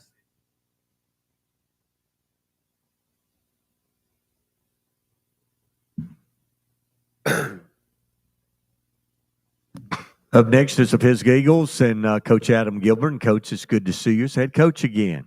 Yeah, been a while. It has been a few years, but it's good to see you back at Pisgah Eagle. And if you'd let the guys introduce themselves or you introduce them, then some opening comments from you, please. We'll start in here, let them introduce themselves, and I'll talk about them a little bit. Jackson Smalley. Cape Duncan. Landon Watkins. Chad Smith. So I chose these 4 guys to represent us because, well, I'll tell you why, but it was a tough situation. We got a lot of seniors. Starting down here, of all of our experience we got coming back, Chad Smith has actually started more games than anybody we have on our team. He started this be his 3rd year in a row. He's not missed a start, and he's that kid that probably doesn't get a lot of recognition like he deserves, but he does everything you ask him to do. His biggest fault is an overthinker. I tell him he's way too smart to play football. But does everything you ask him to do. You never have to worry about him. He's going to be there 30 minutes early doing the things you ask. And he's the prototypical kid you want representing your team. And Landon here, we've had Landon, that's been his 3rd year with us. Landon's put in more work than anybody I've ever seen. He's got a bunch of offers out there, best one being Army, and he's working his tail off. And we're excited to see what he's going to do for us. And he's always in the weight room. You have to push him out, and which is what you want to see. And then Cape Duncan down here, this will be his 2nd year as a 4-year starter, but he's full-year starter, but he started a lot of games even as a sophomore for us. Plays wheel linebacker and tight end for us this year. Again, kind of like, and all these guys, you never have to ask them, worry if they're going to be there, do what they're supposed to do. They represent you, your team, the way that you want to. And then Jackson Smalley down here at the end, he's kind of our hybrid guy. Where do we need him to play? He'll be it wherever it is, whether it's quarterback, receiver, safety, corner. He just does whatever we need him to do. And so I'm excited to have them here to represent us, and we're excited to be here. Coach, coming out of the summer workouts, headed into fall practice, it may have started for you guys today or will start today. The improvements you've seen this summer and things you're looking on to improve headed into the first game this year. Well, we actually don't start fall camp till next week because we went through spring. We're one of those few teams that still do it. Now, we practiced or summer workouts, whatever you want to call it this morning, but we can't actually start our fall camp until next week. So just normal time for us right now. Unlike a lot of these guys are starting, they start their 2 days and start pads on Wednesday. We won't be able to put pads on until next Wednesday. Things we worked on this summer, biggest question we had was figuring out who our quarterback was going to be. Cutter Mays would be a sophomore. He won the job. And that's what we wanted. That's what I wanted. Jackson down here, he was another one, but I wanted Cutter to be the guy, have him for 3 years. But he had to win the job, and he did. So that was been our biggest, by far, question we answered. We got a lot of experience coming back. There's no hiding from it. We've had a lot of guys that started a lot of games. And, so we've not really installed or done anything new. We just kind of polished up on some things to get Cutter ready. Our biggest adjustment is, bringing in 2 older coaches, and Coach Haynes and Coach Tidmore. And I've got more experience on coaching staff than anybody probably 1 through 7A, which is awesome. And so a lot of things this summer, I've actually stepped back and let Coach Tidmore and Coach Haynes handle it, just because to me, the only way to learn something is to do it. So they'll call me at night, and I've had to get on to both of them. Like, y'all were excited, and a 16-year-old coach. I was like, y'all have never done this before. It's been fun to see. They have rejuvenated energy. They're giddy, and I said, this is a marathon, not a sprint. Stop calling me at night at 9 o'clock and asking me questions on the stegum, but which is a good thing. And so, that's probably been our biggest adjustment as coaches, is bringing those 2 in. Losing Coach Pruitt, which we're proud for him, and wish him nothing but success. But it's not broke, so don't fix it. We're not doing anything new. It's just doing what we do and moving on. You talked about Coach Tidmore and Coach Haynes. Could you tell us how that came about? They were retired, and now you've got 2 great head coaches, former head coaches on your staff. And I've got 4 former head coaches on the staff. That's pretty impressive, and it's awesome. And how it come about is there's not a lot of young coaches getting into football, and that's just the truth. We had a spot open with Coach Pruitt leaving, and but they're just not out there. And we're not hiding from it. We know there's a lot of expectations on us, and we accept them. And I wanted people that's going to help us win, now. And I needed people with experience up top to help me make adjustments, because it's different for me coming back down the field. That was a good thing for being the spring, is I thought to myself, well, can I do this whole call play, be a head coach thing? And then we play Marion County, and we go down the field, score. I grab the iPad, think, all right, I'm going to watch the adjustments, let defense get out there. Well, defense plays one play and screws up, and I get mad, and I throw the iPad down. And I ain't looked at the iPad since. Like, I got to have somebody that I can trust to be up top to help me make adjustments. And, 2 half-timers can't make but so much money, and it couldn't work out any better. And like I said, they both really do have just rejuvenated energy. You think they're 25 years old out there. So it's been good to see. Well, talking about that, Coach, naturally Coach Pruitt leaving, and really on your mind was not being a head coach again. But when he left, it became obvious. Are you kind of like a kid in a candy store, new blood, a little bit of renewed energy as being a head coach? Yes and no. As soon as, I knew about it with Luke when they called him. I was actually with him. And as soon as he did, I told him I knew what I was going to do if he decided to take it. And it was a no-brainer for me. Was it what I was wanting? No. I was perfectly fine, calling plays and going home. And I was very content. But, like I tell the kids, when adversity happens, you got to rise to it. And so here it was. It was a no-brainer. I wasn't going to let anybody else come in there and try to change up what we've been doing. So I went to Coach Darwin's office. I said, if you interview anybody, I'm quitting. And he didn't interview anybody. He said, you got the job. So there you go. And I guess that's probably too blunt, but that's just who I am, blunt guy. And, so like I said, there's been nothing to change. Coach Pruitt did a great job building a program from ground up, and with our coaches there, Coach Kirby, Coach Arnold, Coach Williams, Coach Bill already being there. It's been as seamless as it could be. It really has been. This will be for the players, knowing Coach Gilbert for a long time now, knowing what he does bring to the table. What does it mean for you guys when you have a head coach leave? You also lose some key players to graduation and to other things. Luke being one of them, which, by the way, I got to tour the locker room and see his face on his locker. That was pretty cool down there at JSU. But for you guys to not only be contributors yourselves, but also to realize, hey, as Coach just said, nothing has to change. We can still be who we are and still aspire for these same goals instead of rebuilding. What does that mean for you guys to have Coach Gilbert back and now taking over the program as your head coach? Remember, he's from Fife now, so don't tell too much. You go ahead, I think it kind of like you said, not much is going to change, especially on the offensive side. I mean, Coach Gilbert's been calling the plays and just keeping the same standard and not. Yeah, I mean, we've been doing all right. We just got to keep on going and make sure we get the little things right. And I think we're going to be fine. Y'all can talk too. Chad, go ahead. Well, I've always liked what we've done on offense. I mean, being a 3-year starter, being able to play so much, I like what we're still doing.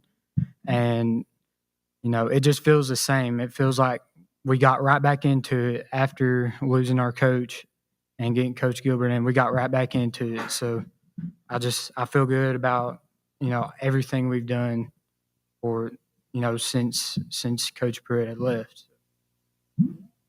Yeah, like they said, really not much has changed. We're still doing what we do, and that's what we're going to keep doing too.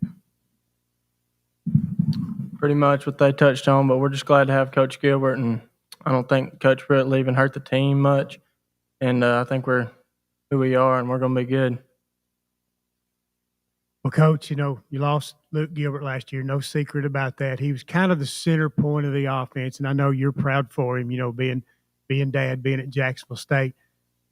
That's one of those things where it hurts to lose him because he was the kind of center point. But you're probably going to be a whole lot more multiple on offense. Teams are not really going to know where you're going to come from now. Well, it's, you know, a lot of things hit on there. You're right. It was any coach in here, Coach Luke's come back there to tell you, any coach has been here today will tell you, good coaches do what's best for their team. You know, we were a completely different team 2 years ago with Mason at quarterback and having these guys at receiver than we were last year. And we knew that. And we're going to be different this year. And it's kind of, you know, not harping on them, but it's been really cool because you got Coach Tidmore that wants to run the ball every play, you know, and you got Coach Haynes that he would, if you run the ball, it's a sin to him, you know, and I'm that guy that wants to be balanced. So it's been really fun offensively to, you know, kind of marry us all together, you know, and so, yeah, we're going to be different. I mean, Cutter Mays is not Luke Gilbert, but I'm not going to try to make Cutter Mays Luke Gilbert. But what we do have is athletes across the field that we can spread it out to, be multiple. You know, getting Jet back and healthy at a running back would be really, you know, even though we lose Legion, which all-time yard, you know, most yards gained in the history of the school, which is, I mean, he don't even get talked about near enough, which is crazy. And but you know, you follow him up with Jet, who probably been a running back for just about any other school around, you know. So we feel good about that. And you know, we will be multiple, balanced. That's the plan. That's the goal. And that's offensively speaking is where Coach Haynes and Coach Tidmore's help, kind of bringing new ideas and stuff, new creativity, you know, just to jazz up a little bit what we've been doing. And then you go to defense side of the ball. Coach Kirby's been head coach, and he knows as much football as anybody around. Been a lot of great staffs, and him and Coach Arnold, and I just kind of help. It's been fun for me to get a part of the defensive side a little bit, have a little bit of say so in there, just because I know I look at things differently, and I look at things how to attack it and stuff. So I think it's been a good marriage on both sides of the ball. That goes. This question is for the players, guys. Expectation level has been raised really high since you guys have been playing football. I presume all 4 of your seniors headed into your senior season. Talk about the expectations for this year's team. 2 years ago, or 2 of the last 3 years in the semifinals, and last year, I believe, in the quarterfinals. Do you think this team can take that next step? I do. I think we got what it takes.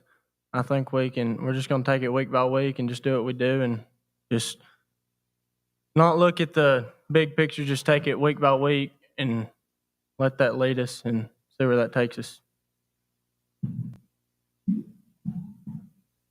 like Cape said, just go week by week and every week try to be the most physical team.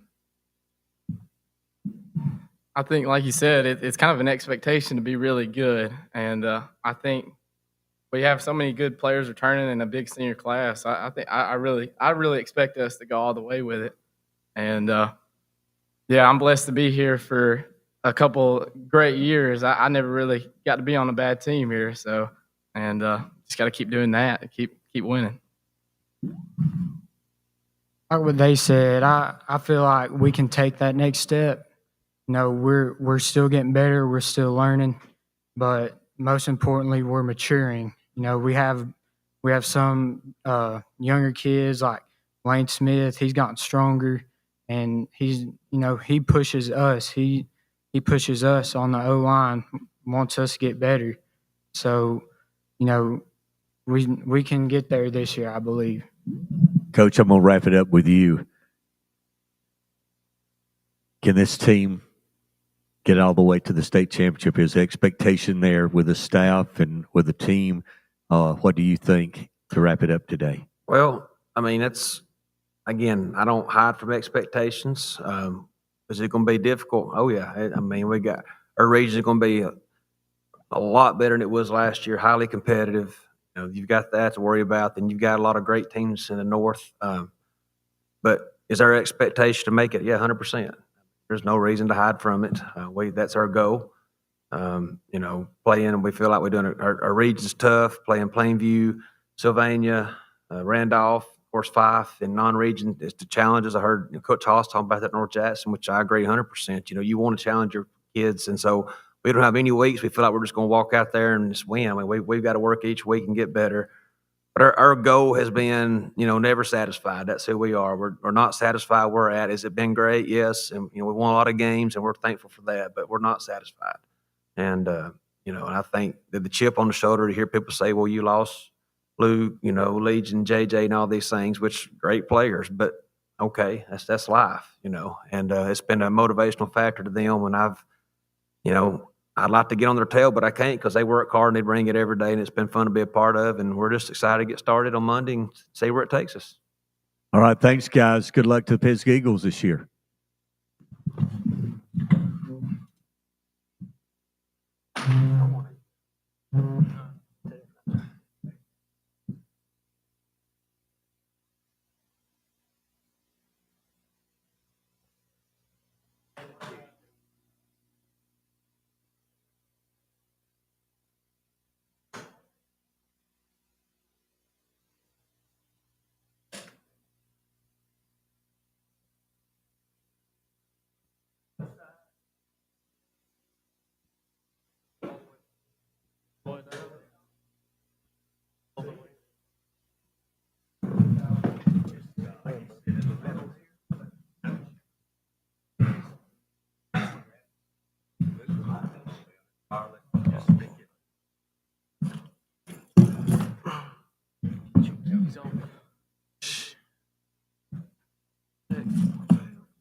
North Sand Mountain, the Thundering Herd. I like it on the jersey, the Herd.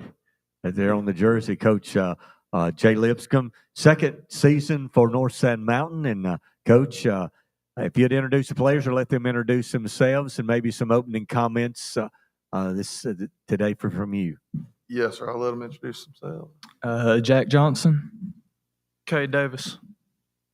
Jackson Burgess. Duncan Wilkes. Parker Mashburn. We got 5 or 8 seniors up here. Like Coach said, we probably could have took all our seniors, but you know, you got to kind of limit it. But some of the best kids I've probably ever been around this group, as far as just good people. We got a great group of kids here. I'll kind of go through and talk about every one of them. Jackson Burgess, or Berger, he plays a little bit of quarterback, a little bit of receiver, and some safety. He started, I guess he's probably about to go on his 4th year as a starter this year.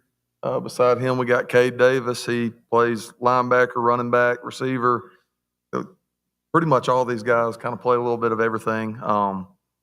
But Cade, you know, started a lot of games too. I don't know, did you start as a freshman too? Or So going on his 4th year as a starter, played a big role for us last year. Probably one of our more productive players offensively and defensively. Jack Johnson's going to be a senior this year. Plays receiver, DB, a little bit of quarterback as well. Started every game last year. Whether he was healthy, he had a chip bone in his hip, and I missed about four games with that. But started every other game, and even with missing the 4 games, was one of our more productive guys. We got Parker Mashburn, plays O-line, D-line. He also started some games for us last year. He's had a really good summer and coming along, so a lot of experience there.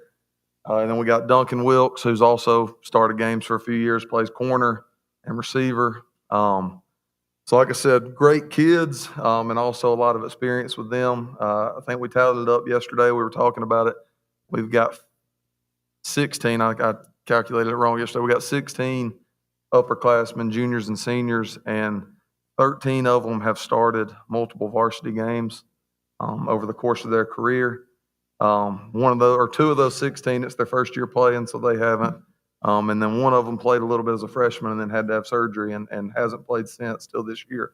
So a lot of experience there. Now we understand that you can have all the experience in the world, but it doesn't really mean anything till you get out there and you got to make things happen. So we're excited about this group. Like I said, great group of kids, fun to be around, hard working, but we know that we're going to have to go and do what it takes to be successful. So, just looking forward to this year. Coach, could you talk about the summer, your improvements that you've seen this summer, things you may have to work on going into the fall, headed into the first game this year? Yes, sir. Obviously we talk about self-evaluation a lot with the kids, and as a coach, I think you got to constantly self-evaluate as well, and evaluate where your team's at. So, we sat there in December and at the end of the season and just evaluated and felt like there were a lot of things we could improve on. I felt like personally there were a lot of things I could do better. So we came out in January and put a big emphasis on we got to get mentally tougher. We got to get more physical. We just got to put more into it. It's got to mean a little more. The energy and effort has to be up every day.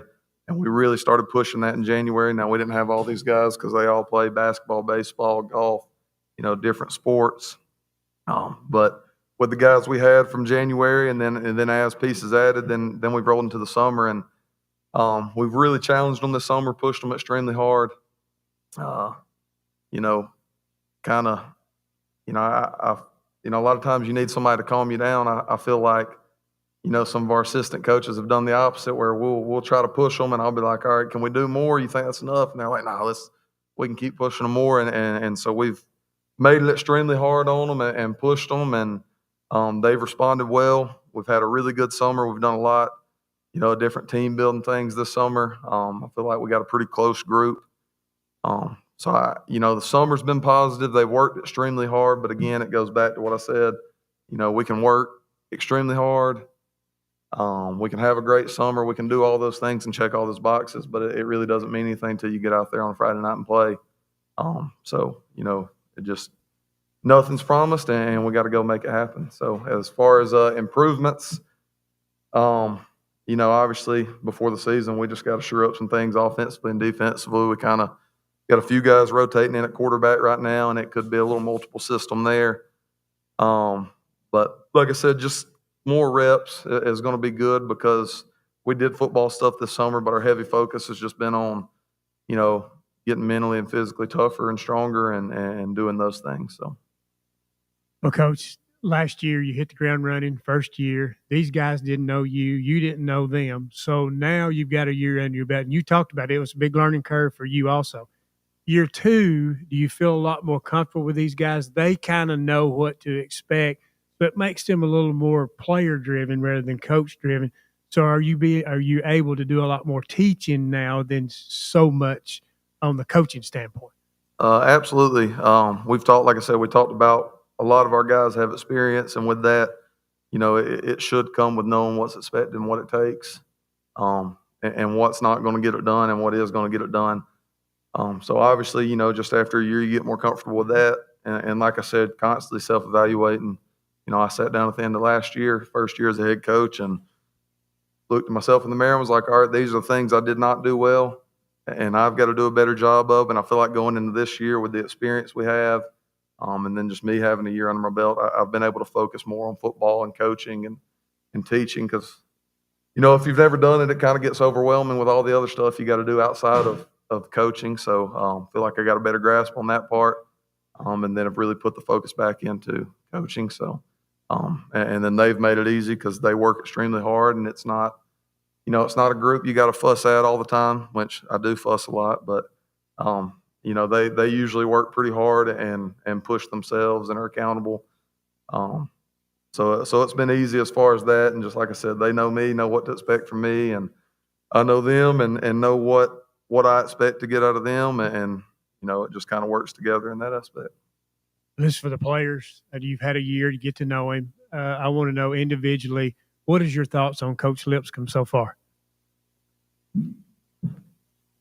Coach Lip came in and it was immediate, just impacting us as people, as players. He comes in and it's not always football. Some of it's about life, teaches us to be the best person we could possibly be on and off the field. Coach Lip's a great guy on the field and off the field. I've really enjoyed playing with him.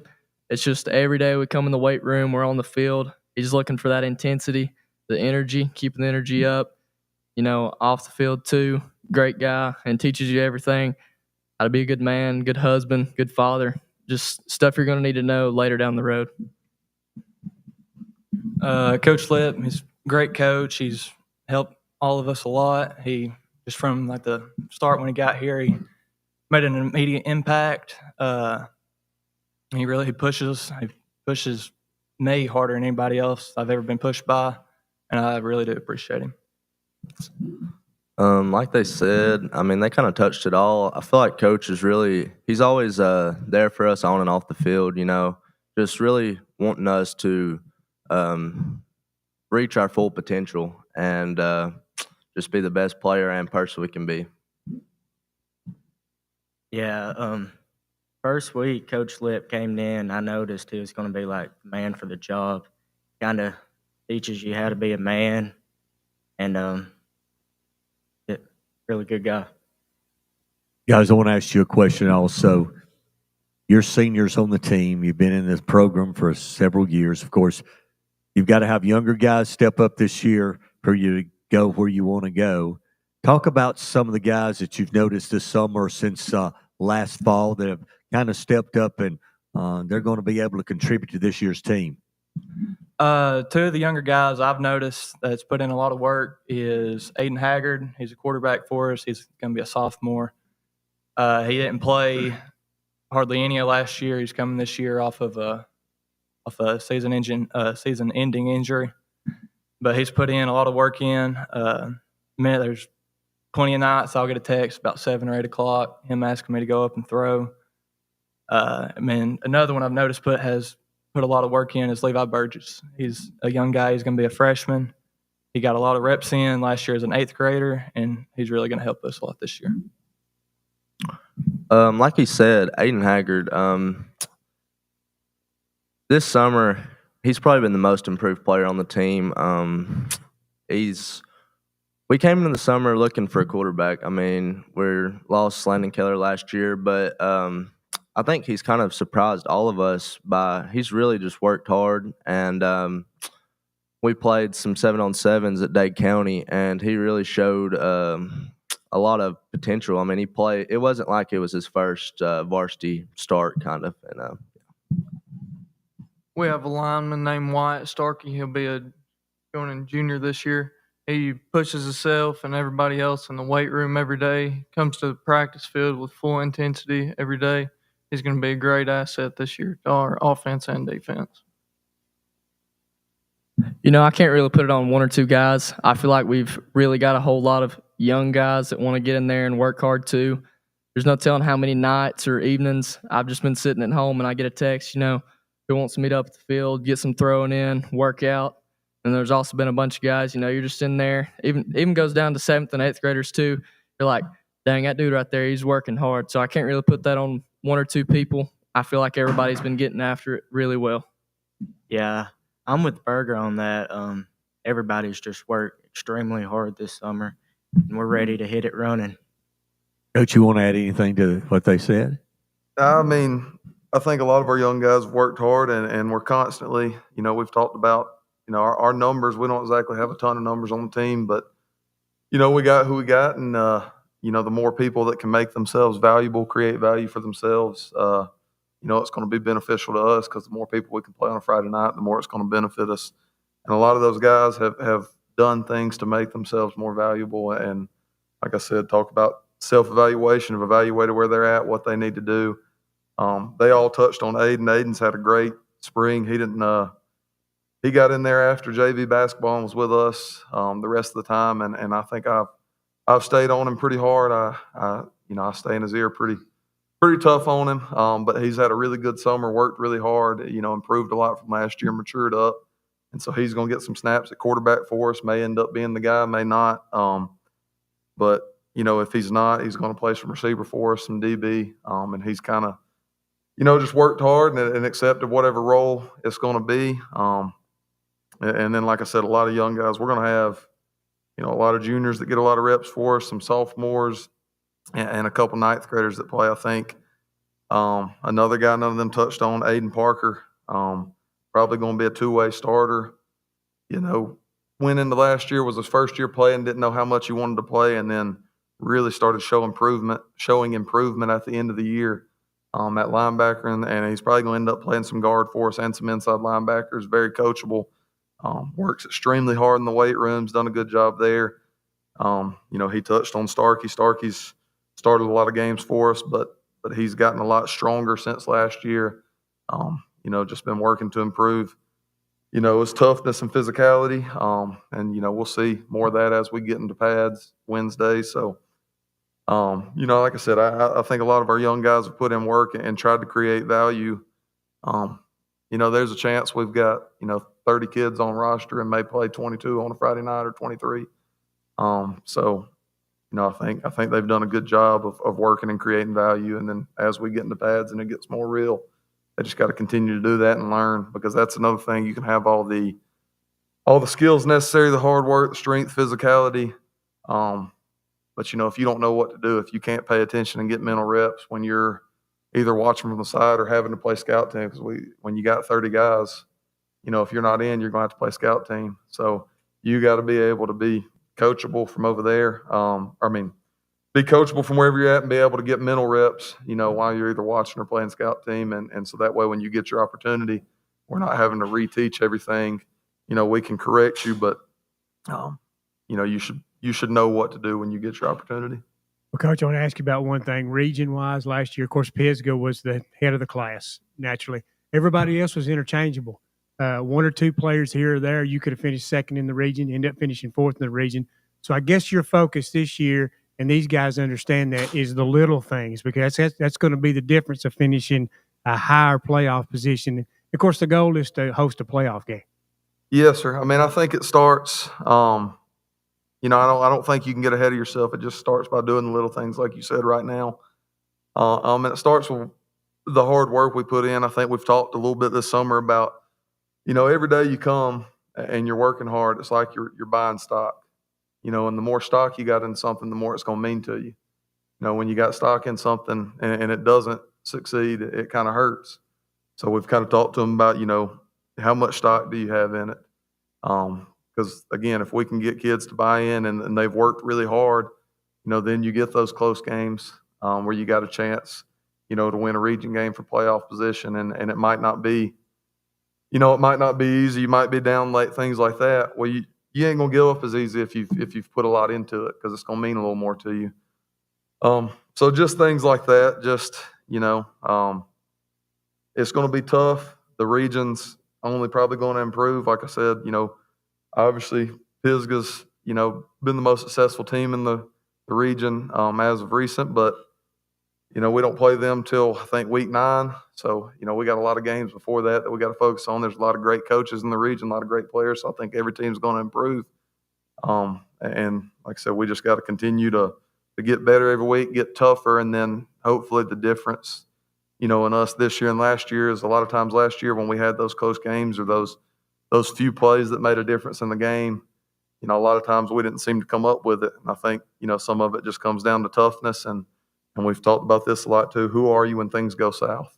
It's easy to be, a good player, be excited, or be a good teammate and play hard when you're up, 20 points and everything's going good. But who are you when you're down 20 points or you're down 14 and you hadn't played well, you dropped a few passes, you've missed a few assignments on defense, you're tired, who are you then? And I think that's going to answer your questions on if you're going to win football games. And then, as they talked about it, that's just life in general. Who are you when things go bad? So.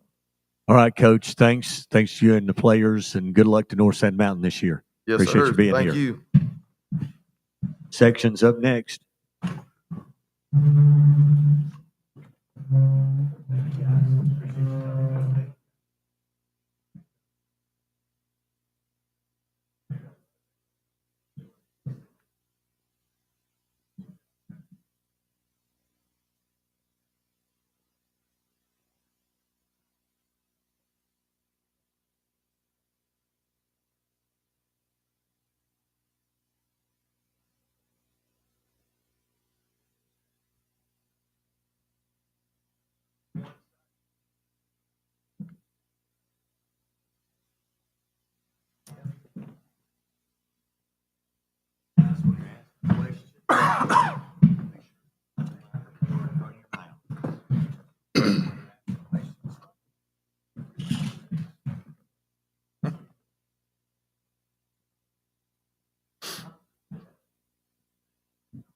Up next is the section lines, and Coach Riley Edwards is coach. I believe this is the 3rd season as a head football coach for the section lines. Coach, if you'd introduce the players or let them introduce yourselves and some opening comments from you, we'd appreciate it. Okay. Yes, sir. This is five of my seniors that I have that put in a lot of work. They're the 5 that won the point system to get to do the extra stuff that you get to do based off of some of the criteria we put together, as a reward system of work ethic and attendance and things like that. But these are our 5 that won out on those. Worked hard, good guys. I'll let them introduce themselves. Aaron Thomas, Cooper Williams, Jackson Cooper, Braxton Arrell, Jonah Seeley. Okay. Yes. We actually start first practice as soon as we get back from this. So we'll be rolling out. Took a lot of time, since the end of the season last year to, correct a lot of things. Evaluating, self-evaluation is a big thing. There's not a program in the nation that don't self-evaluate and try to fix things. Got together with these guys right here. They're good team leaders, and we all evaluated everything and sat it down. And I think back in the spring, as in March, they had these guys had an hour-long meeting with the rest of the players, and that was something that I've been trying to get seniors to do in the past, and this group is believing in what we're doing, and they sat down and they laid the standards out and the expectations, and and they've been following through with everything involved with that meeting, and I was real proud of them for that. Coach, you said you're headed into your first practice this afternoon. Talk about the things you may have done this summer and the improvement that you've seen in the football team through your summer workouts. Yes, sir. We've had a real good summer. I've been extremely impressed with the leadership role our linemen have had. They've stepped up and even since Thanksgiving, the linemen have gotten together and did lineman things, and they've took on a leadership role of we've got to get better, and they've understood it. But they owned up to everything, and they've held each other accountable. So I've been real impressed with the work ethic that our linemen have put together. They've done some extra stuff together on their own as a unit. Our skill guys, they've continued on going from where they left off. We've had a good summer with some of our 7-on-7s. Having Aaron back for a second time as a quarterback, being able to go into a season with a guy with starting quarterback experience is big. And then our X and Z right here with Jackson and Cooper, both of them coming back with experience and the work they put in. We're glad to have Braxton back from his injury. He's made big strides to get back to where he was, and then now he's further along weight room wise, and our conditionings went well. Then Jonah was a big part of leading those linemen and some of their extra they was doing. Well, Coach, naturally it's your third season, and it's kind of sort of been a slow building process. And I mean, you and I have talked, it's been hard to keep a staff together because you keep losing staff members, number one.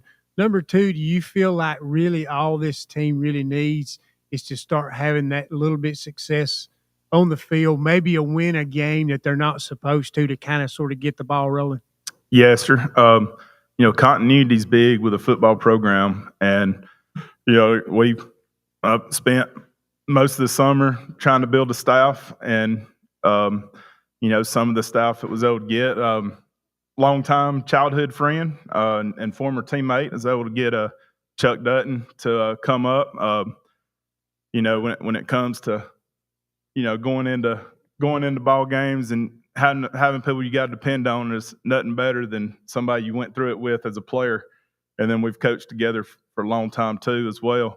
Of course, we still got Coach Pope and Coach Bolt helping. We've added Hatton Metz. He took the science job.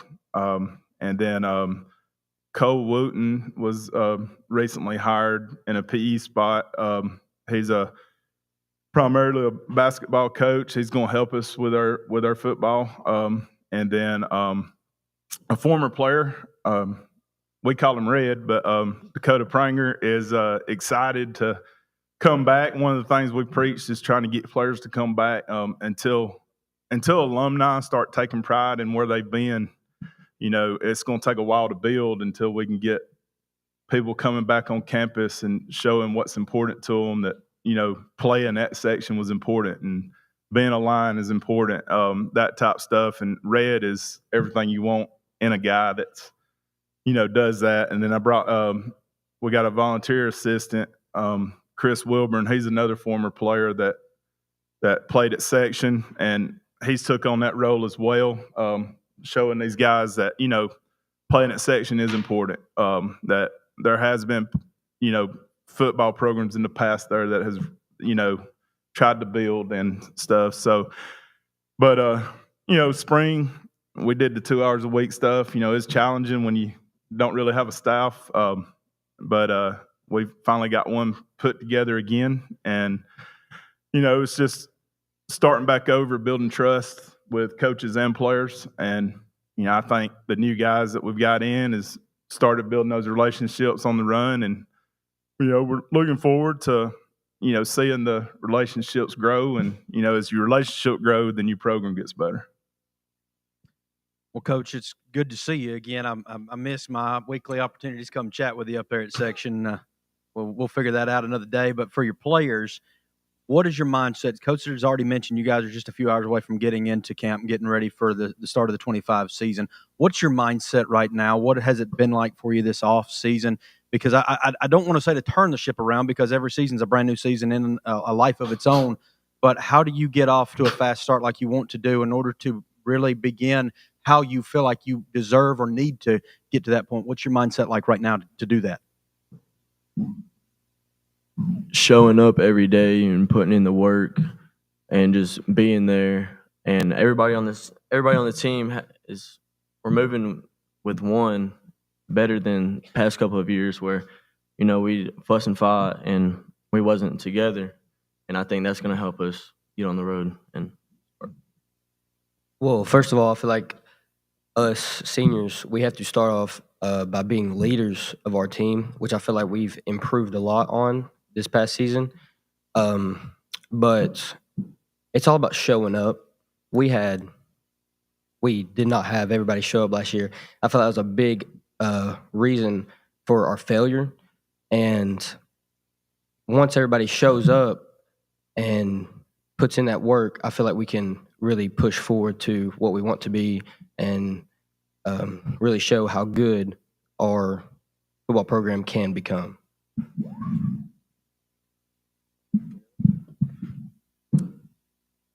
No, I just feel like we got to show up together. Last year and a couple years ago, we didn't show up and play as a team.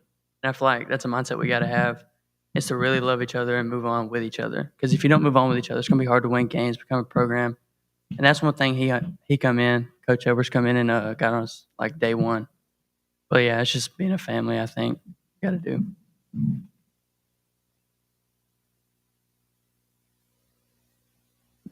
Don't want to speak. Okay, well, Coach, and listening to this, and I'm sure that you've probably seen this too. This team is starting to become player driven, and if they're going to be player driven, that means success on the field. That's with any football team. But also, I want you to comment on. You say you got your quarterback back. What are we going to see offensively out of this team? Yes, sir. We're just able to expand. Now we've had to change some things based off personnel. That's with every small school. You personnel changes a few things, but we're still going to be in our base stuff.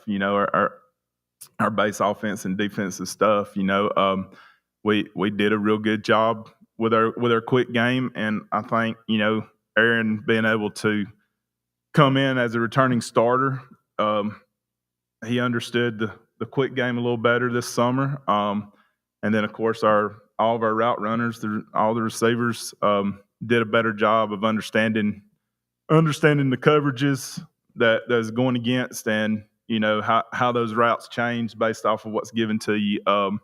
So you saw growth this summer from that, but our biggest major growth that I've seen is our maturity level has grown. We got a lot of guys that are doing a good job of leading from the front, and as a coach, you like seeing that more than anything else, is seeing kids grow up into their own and be leaders, but be leaders from the front and going through it. And that's kind of what I've been more proud of, since the start of this summer.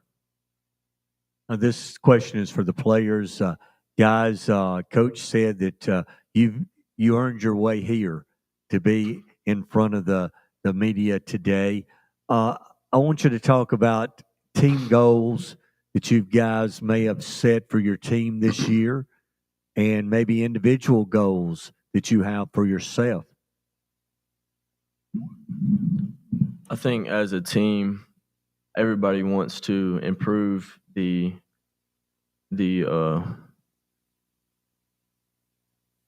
football part of section. And I'm sorry, what was the question again?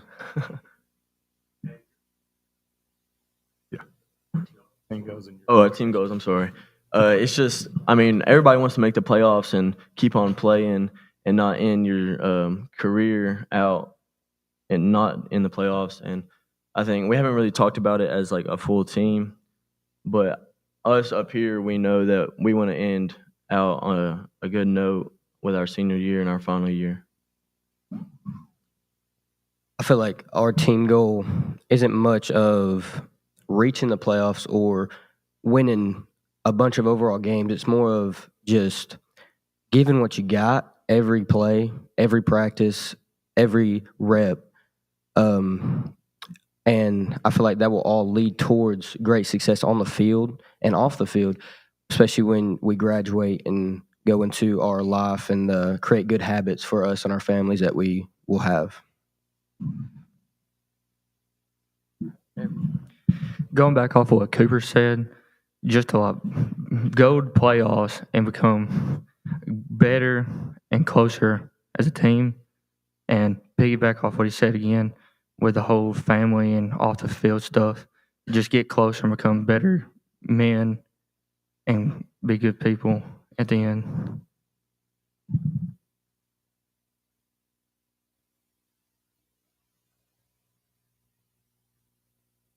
Like what they said. Like what they said, it's just trying to get better and end on a good note. Don't have as many injuries this year. Coach, your expectations, your goals for this year's football team. You know, my expectations is more, you know, we spend a lot of time with Coach Richard Kohler. He comes in, spends a lot of time with us, and works on our culture and things like that. You know, our biggest thing is what are we doing to get better day by day? Not necessarily as outcome, you know, but we're looking at a growth mindset. How are we growing each day, day by day? Are we, you know, in my case, am I a better coach today than I was yesterday? Am I growing each day? Am I a better father each day? Am I a better husband each day? These guys, same mindset. So are they a better student every day? Are they a better player every day? And then day by day, get better. So our biggest goals is focusing on us to overall grow as better people and grow as better football players. We go in each day and with an attack mindset. So we're going to attack the hour. Big thing we talked about was winning the hour all summer. So you got 24 hours to win. At the end of that 24 hours each day, what's your record? You know, like if you wake up on time, you know, you 1-0. And then winning battles through the day. You know, did you get to school on time? Did you come prepared? Did you take part in class like you're supposed to? Was you the student you're supposed to be? And then as you stack those habits day by day, then those habits develop and stay with you. Those are the things we're looking at. You know, football is just a tool. I know a lot of people put more into football than what it really is, but football is a tool. If we don't use football to create better men for our society, then we're wasting that opportunity and we're wasting the sport. All right, guys, thanks a lot. Good luck to the section lines this year. We appreciate you being here with us today.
Oh, dude.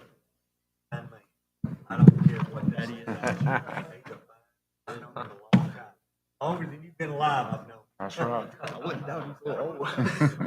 All right, we'll stop. Because I'm older than he is. That'll be about all of that. All right, the Norths are, no, we've had them. We've got Woodville up next. Woodville and Coach Joel Poole starting his third season. Coach, is this 19 or 20 for a head coach? I quit counting when I You turned quit- 39. yeah, well, okay. Just And quit that's counting. been a few years ago. All right. It's good to see you. Good to see you guys today. Coach, if you'd introduce them or let them introduce themselves and then some opening comments from you. Okay, we got on the end down here, we got Elijah Sparks, we got Caden Franklin, Jonah Sparks, yes, they're brothers, and Case Robertson. Elijah plays wide receiver, defensive back. Caden plays defensive back, quarterback, some receiver. Jonah plays running back, receiver, Case OLDL. All right, Coach, talk about maybe what you've done this summer, the improvements that you've seen this summer, and you're headed into fall practice here. I don't know if are you starting this week or next No, week? we had a spring. We played DAR in the spring game, so we will start next Monday, official practice. We've had a good summer. The guys have worked hard. That's why these 4 guys are here. They're pretty much 100% attendance, except for a couple guys that have been to church camp, and Jesus is going to win that battle every time. So, I've been really proud of these guys. They're there all the time. They work. They go to work every day, and they bring their hard hats, and that's why they're here. They're extremely good, hard workers, good kids. Well, Coach, I want to ask you this. Of course, the region you're in, very tough. People don't realize how good Appalachian, Ragland, Valley Head, and Spring Garden. Spring Garden, yeah. Yeah, and you and Gillsville both had good football teams last year, in my opinion. This is a tough region. It's a tough mountain to climb. What are some of the things you foresee that your team can do to get up to that next level, naturally make a playoff? Well, one of the things we like to shoot for is to have a good number per class, and we're kind of lacking in that regard. As a matter of fact, Elijah is our only senior that starts. We have a couple of guys that are kind of late additions that moved in or whatnot, but that's one of the things. Now, on my sophomore class, we have 15, so that's good. But that's one of the things. We went to Appalachian a couple of years ago, and I remember being amazed that they had a 90-member band and 100 cheerleaders and a full football team, and I felt like I was at a 4A school. And so that was something that's difficult as far as being, well, I think we graduated 34 people last year. So I feel like we're a little bit outnumbered sometimes. Spring Garden, again, I graduate 12 or 13 a year. So that part is, where we're trying to work on recruiting our own kids in the hallway and things like that. Right now we're 7 through 12, around the 40 number, which is not great in most places, but when you have 12 or 13 boys a grade or 14, that's not too far off. So, but that's one of the things that we have tried to improve on the off season, is kind of recruiting our own guys. But they do a good job. All our athletes have the weight and conditioning period together, so it's kind of a family oriented kind of school. So that works out good for us. But we're trying to get as many kids that we can get to play football for us. So that's where we're at. Coach, how many returning players have starting experience? They may be starting in another position, but how many returners do you have coming back? Well, we have about 8 on defense and 7 on offense. We had 7 seniors last year, 4 of which really started and played. So at any time, we have a lot of guys that play both ways, and we got a lot of experience. But we also got bit last year bad by the injury bug. I know section did as well. But we after this meeting right here, we had 2 guys that moved to different schools, and then we had one of the guys that came with me last year didn't get to play because he had broken his leg in 2 places in the spring game. We lost those 3. And then at any given time during the year, we had another 8 kids out. Caden was a starting quarterback. He separated his shoulder and ended up playing the last 4 or 5 games at receiver. Jonah bumped from receiver to quarterback. Elijah tore his ACL against Valley Head. Had another kid tear his ACL. It was who's who. TOC really raked in money from Woodville last year, so it was a tough year in that regard. I think, again, at any given time we were down 8 starters. So I don't even like to think about it and talk about it, but it is the truth. So it's just, those are the things you fight through. I've been in a 6A school. We didn't have that many injuries. So, You alluded to the fact that you played a spring game earlier this year. What did you see coming out of the spring game as you head into fall that's going to help you? Well, I was really pleased with it. We played DAR in the spring, and it was a successful outing for us. I thought Caden looked good throwing the ball, Elijah catching the ball. Jonah had close to 100 yards rushing in that game. Of course, Case leads the front. I feel good about our offense and defensive front. Unfortunately, we play a lot of guys both ways on that in that area, but I feel really good about those guys. They work extremely hard. They have, they are very coachable, and they're just good kids. And in fact, I'm very proud of all these young men. For the players, Coach Poole mentioned what you guys went through last year, especially from the injury standpoint, and having to shuffle around and maybe play a position at a moment's notice that maybe at that moment you felt like you might not be ready for that just yet. But what have you taken from that experience, and how have you translated that this offseason to help you grow and to be better and so that you could be better individually and as a player for your team? I feel like a lot of us having to play both sides of the ball. We have to learn how to play different positions at any given time because anybody get injured or get hurt.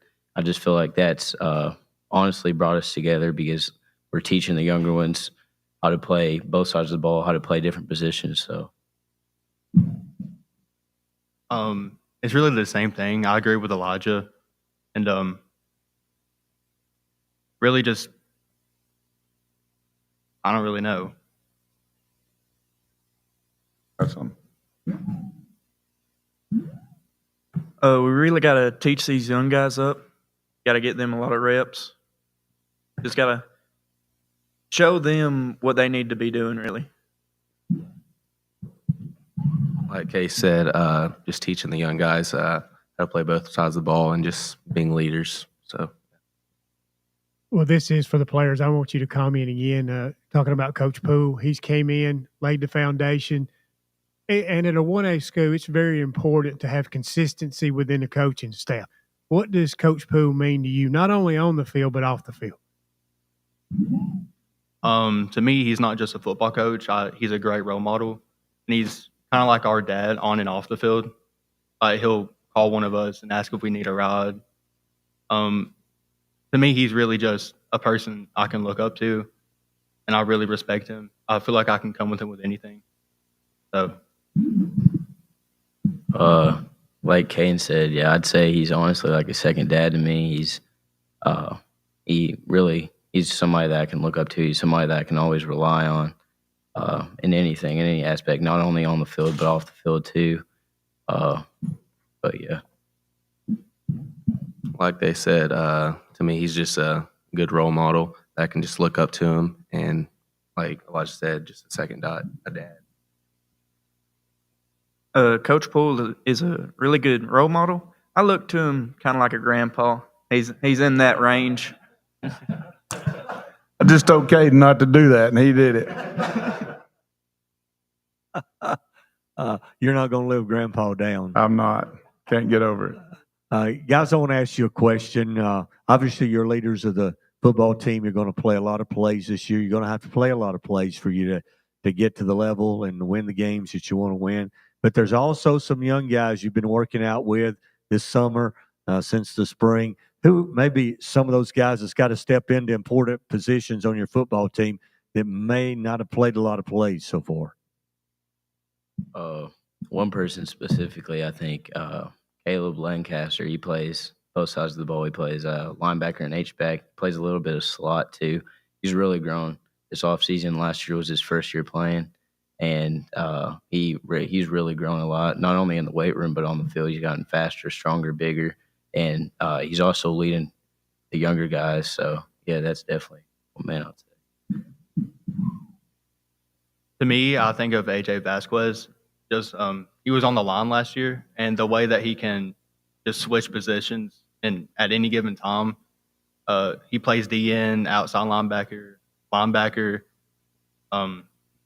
H-back, receiver. I mean, he can really do it all. Like Elijah said, Caleb Lancaster, he's put in a bunch of work this offseason, and I think he's going to be a big part in our offense.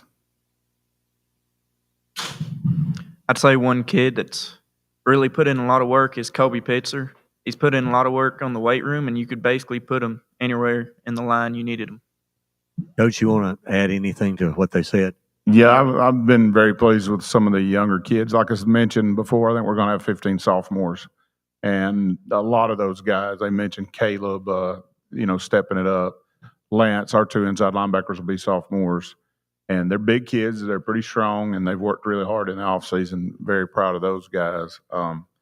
So there's multiple others that are young that are playing, Aiden Smith and people like that are going to have to play. But we've made strides in that, and I think depending on the playoffs and our wins losses, it's going to depend on those kids that are filling those roles, those role players that can step up and really grow up and get better out here. It's going to be real important to this team. Well, Coach, I want to ask you this. A lot of unsung heroes in a football program, your coaching staff. Talk a little bit about them. Yeah, we unfortunately in this offseason, we lost one of the guys that I coached back when I was at Albertville, Austin Pankey. He went back to Albertville. But we replaced him with a fellow by the name of Keith Gerald from New Hope. And I've known Keith for 20-something years. He's kind of an old, long in the tooth like me. And he's going to replace him, and he's got a just drove of experience, and he's a good coach. And we will really benefit from Coach Gerald. We hired a young guy from Douglas named Jacob Sims, and first thing he asked when he walked in, when I talked to him before he got hired, was, "Are you still running the offense you ran against us when you was at the AR, when we was at Douglas?" And I was like, "Yeah, well, I do." And he was like, he just shook his head like this, and I thought that I took that as a compliment. So, but we got those two guys. We got John Parsons as our defensive coordinator. Rob Rogers coaches in the secondary. Mitchell McKenzie's kind of a mainstay. He's the O-line coach, but he's also a weight room guy, and he's a youth pastor there at the Woodville Baptist Church, and he does a lot for our kids, and he's a great role model. Matter of fact, I'm very proud of all those guys in that regard. They're good role model. Jackson Peak helps us out. He was a former quarterback at Woodville, and Sam Peak is his brother, and he's there from time to time, but Sam's playing Alabama A&M, so he can't be there always. But those are great guys for these guys to see. They're really good with the kids, and again, we're on them all the time.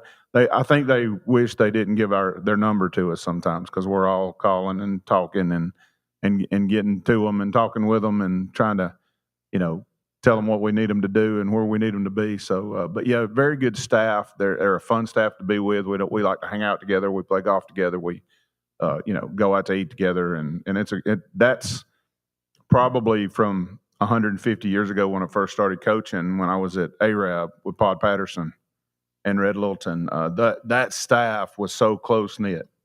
They were so close knit. We went on vacation together, and I thought it was like that everywhere. And over my travels, I've learned that it's not. But this staff that we have now are very close knit, and they're just a bunch of good guys. Players, I want to ask you a question as we kind of wrap up today. Maybe individual goals that you have for yourself here this season, and team goals that you guys maybe have talked with your teammates about. Obviously, make playoffs. That's a big goal that we've had for a while. And I feel like that's something that we'll do this year. I feel like we have the right mindset and the right goals, and we're on the right track to get there. So I agree with Elijah 100%. I think anything other than playoffs is just a disappointment.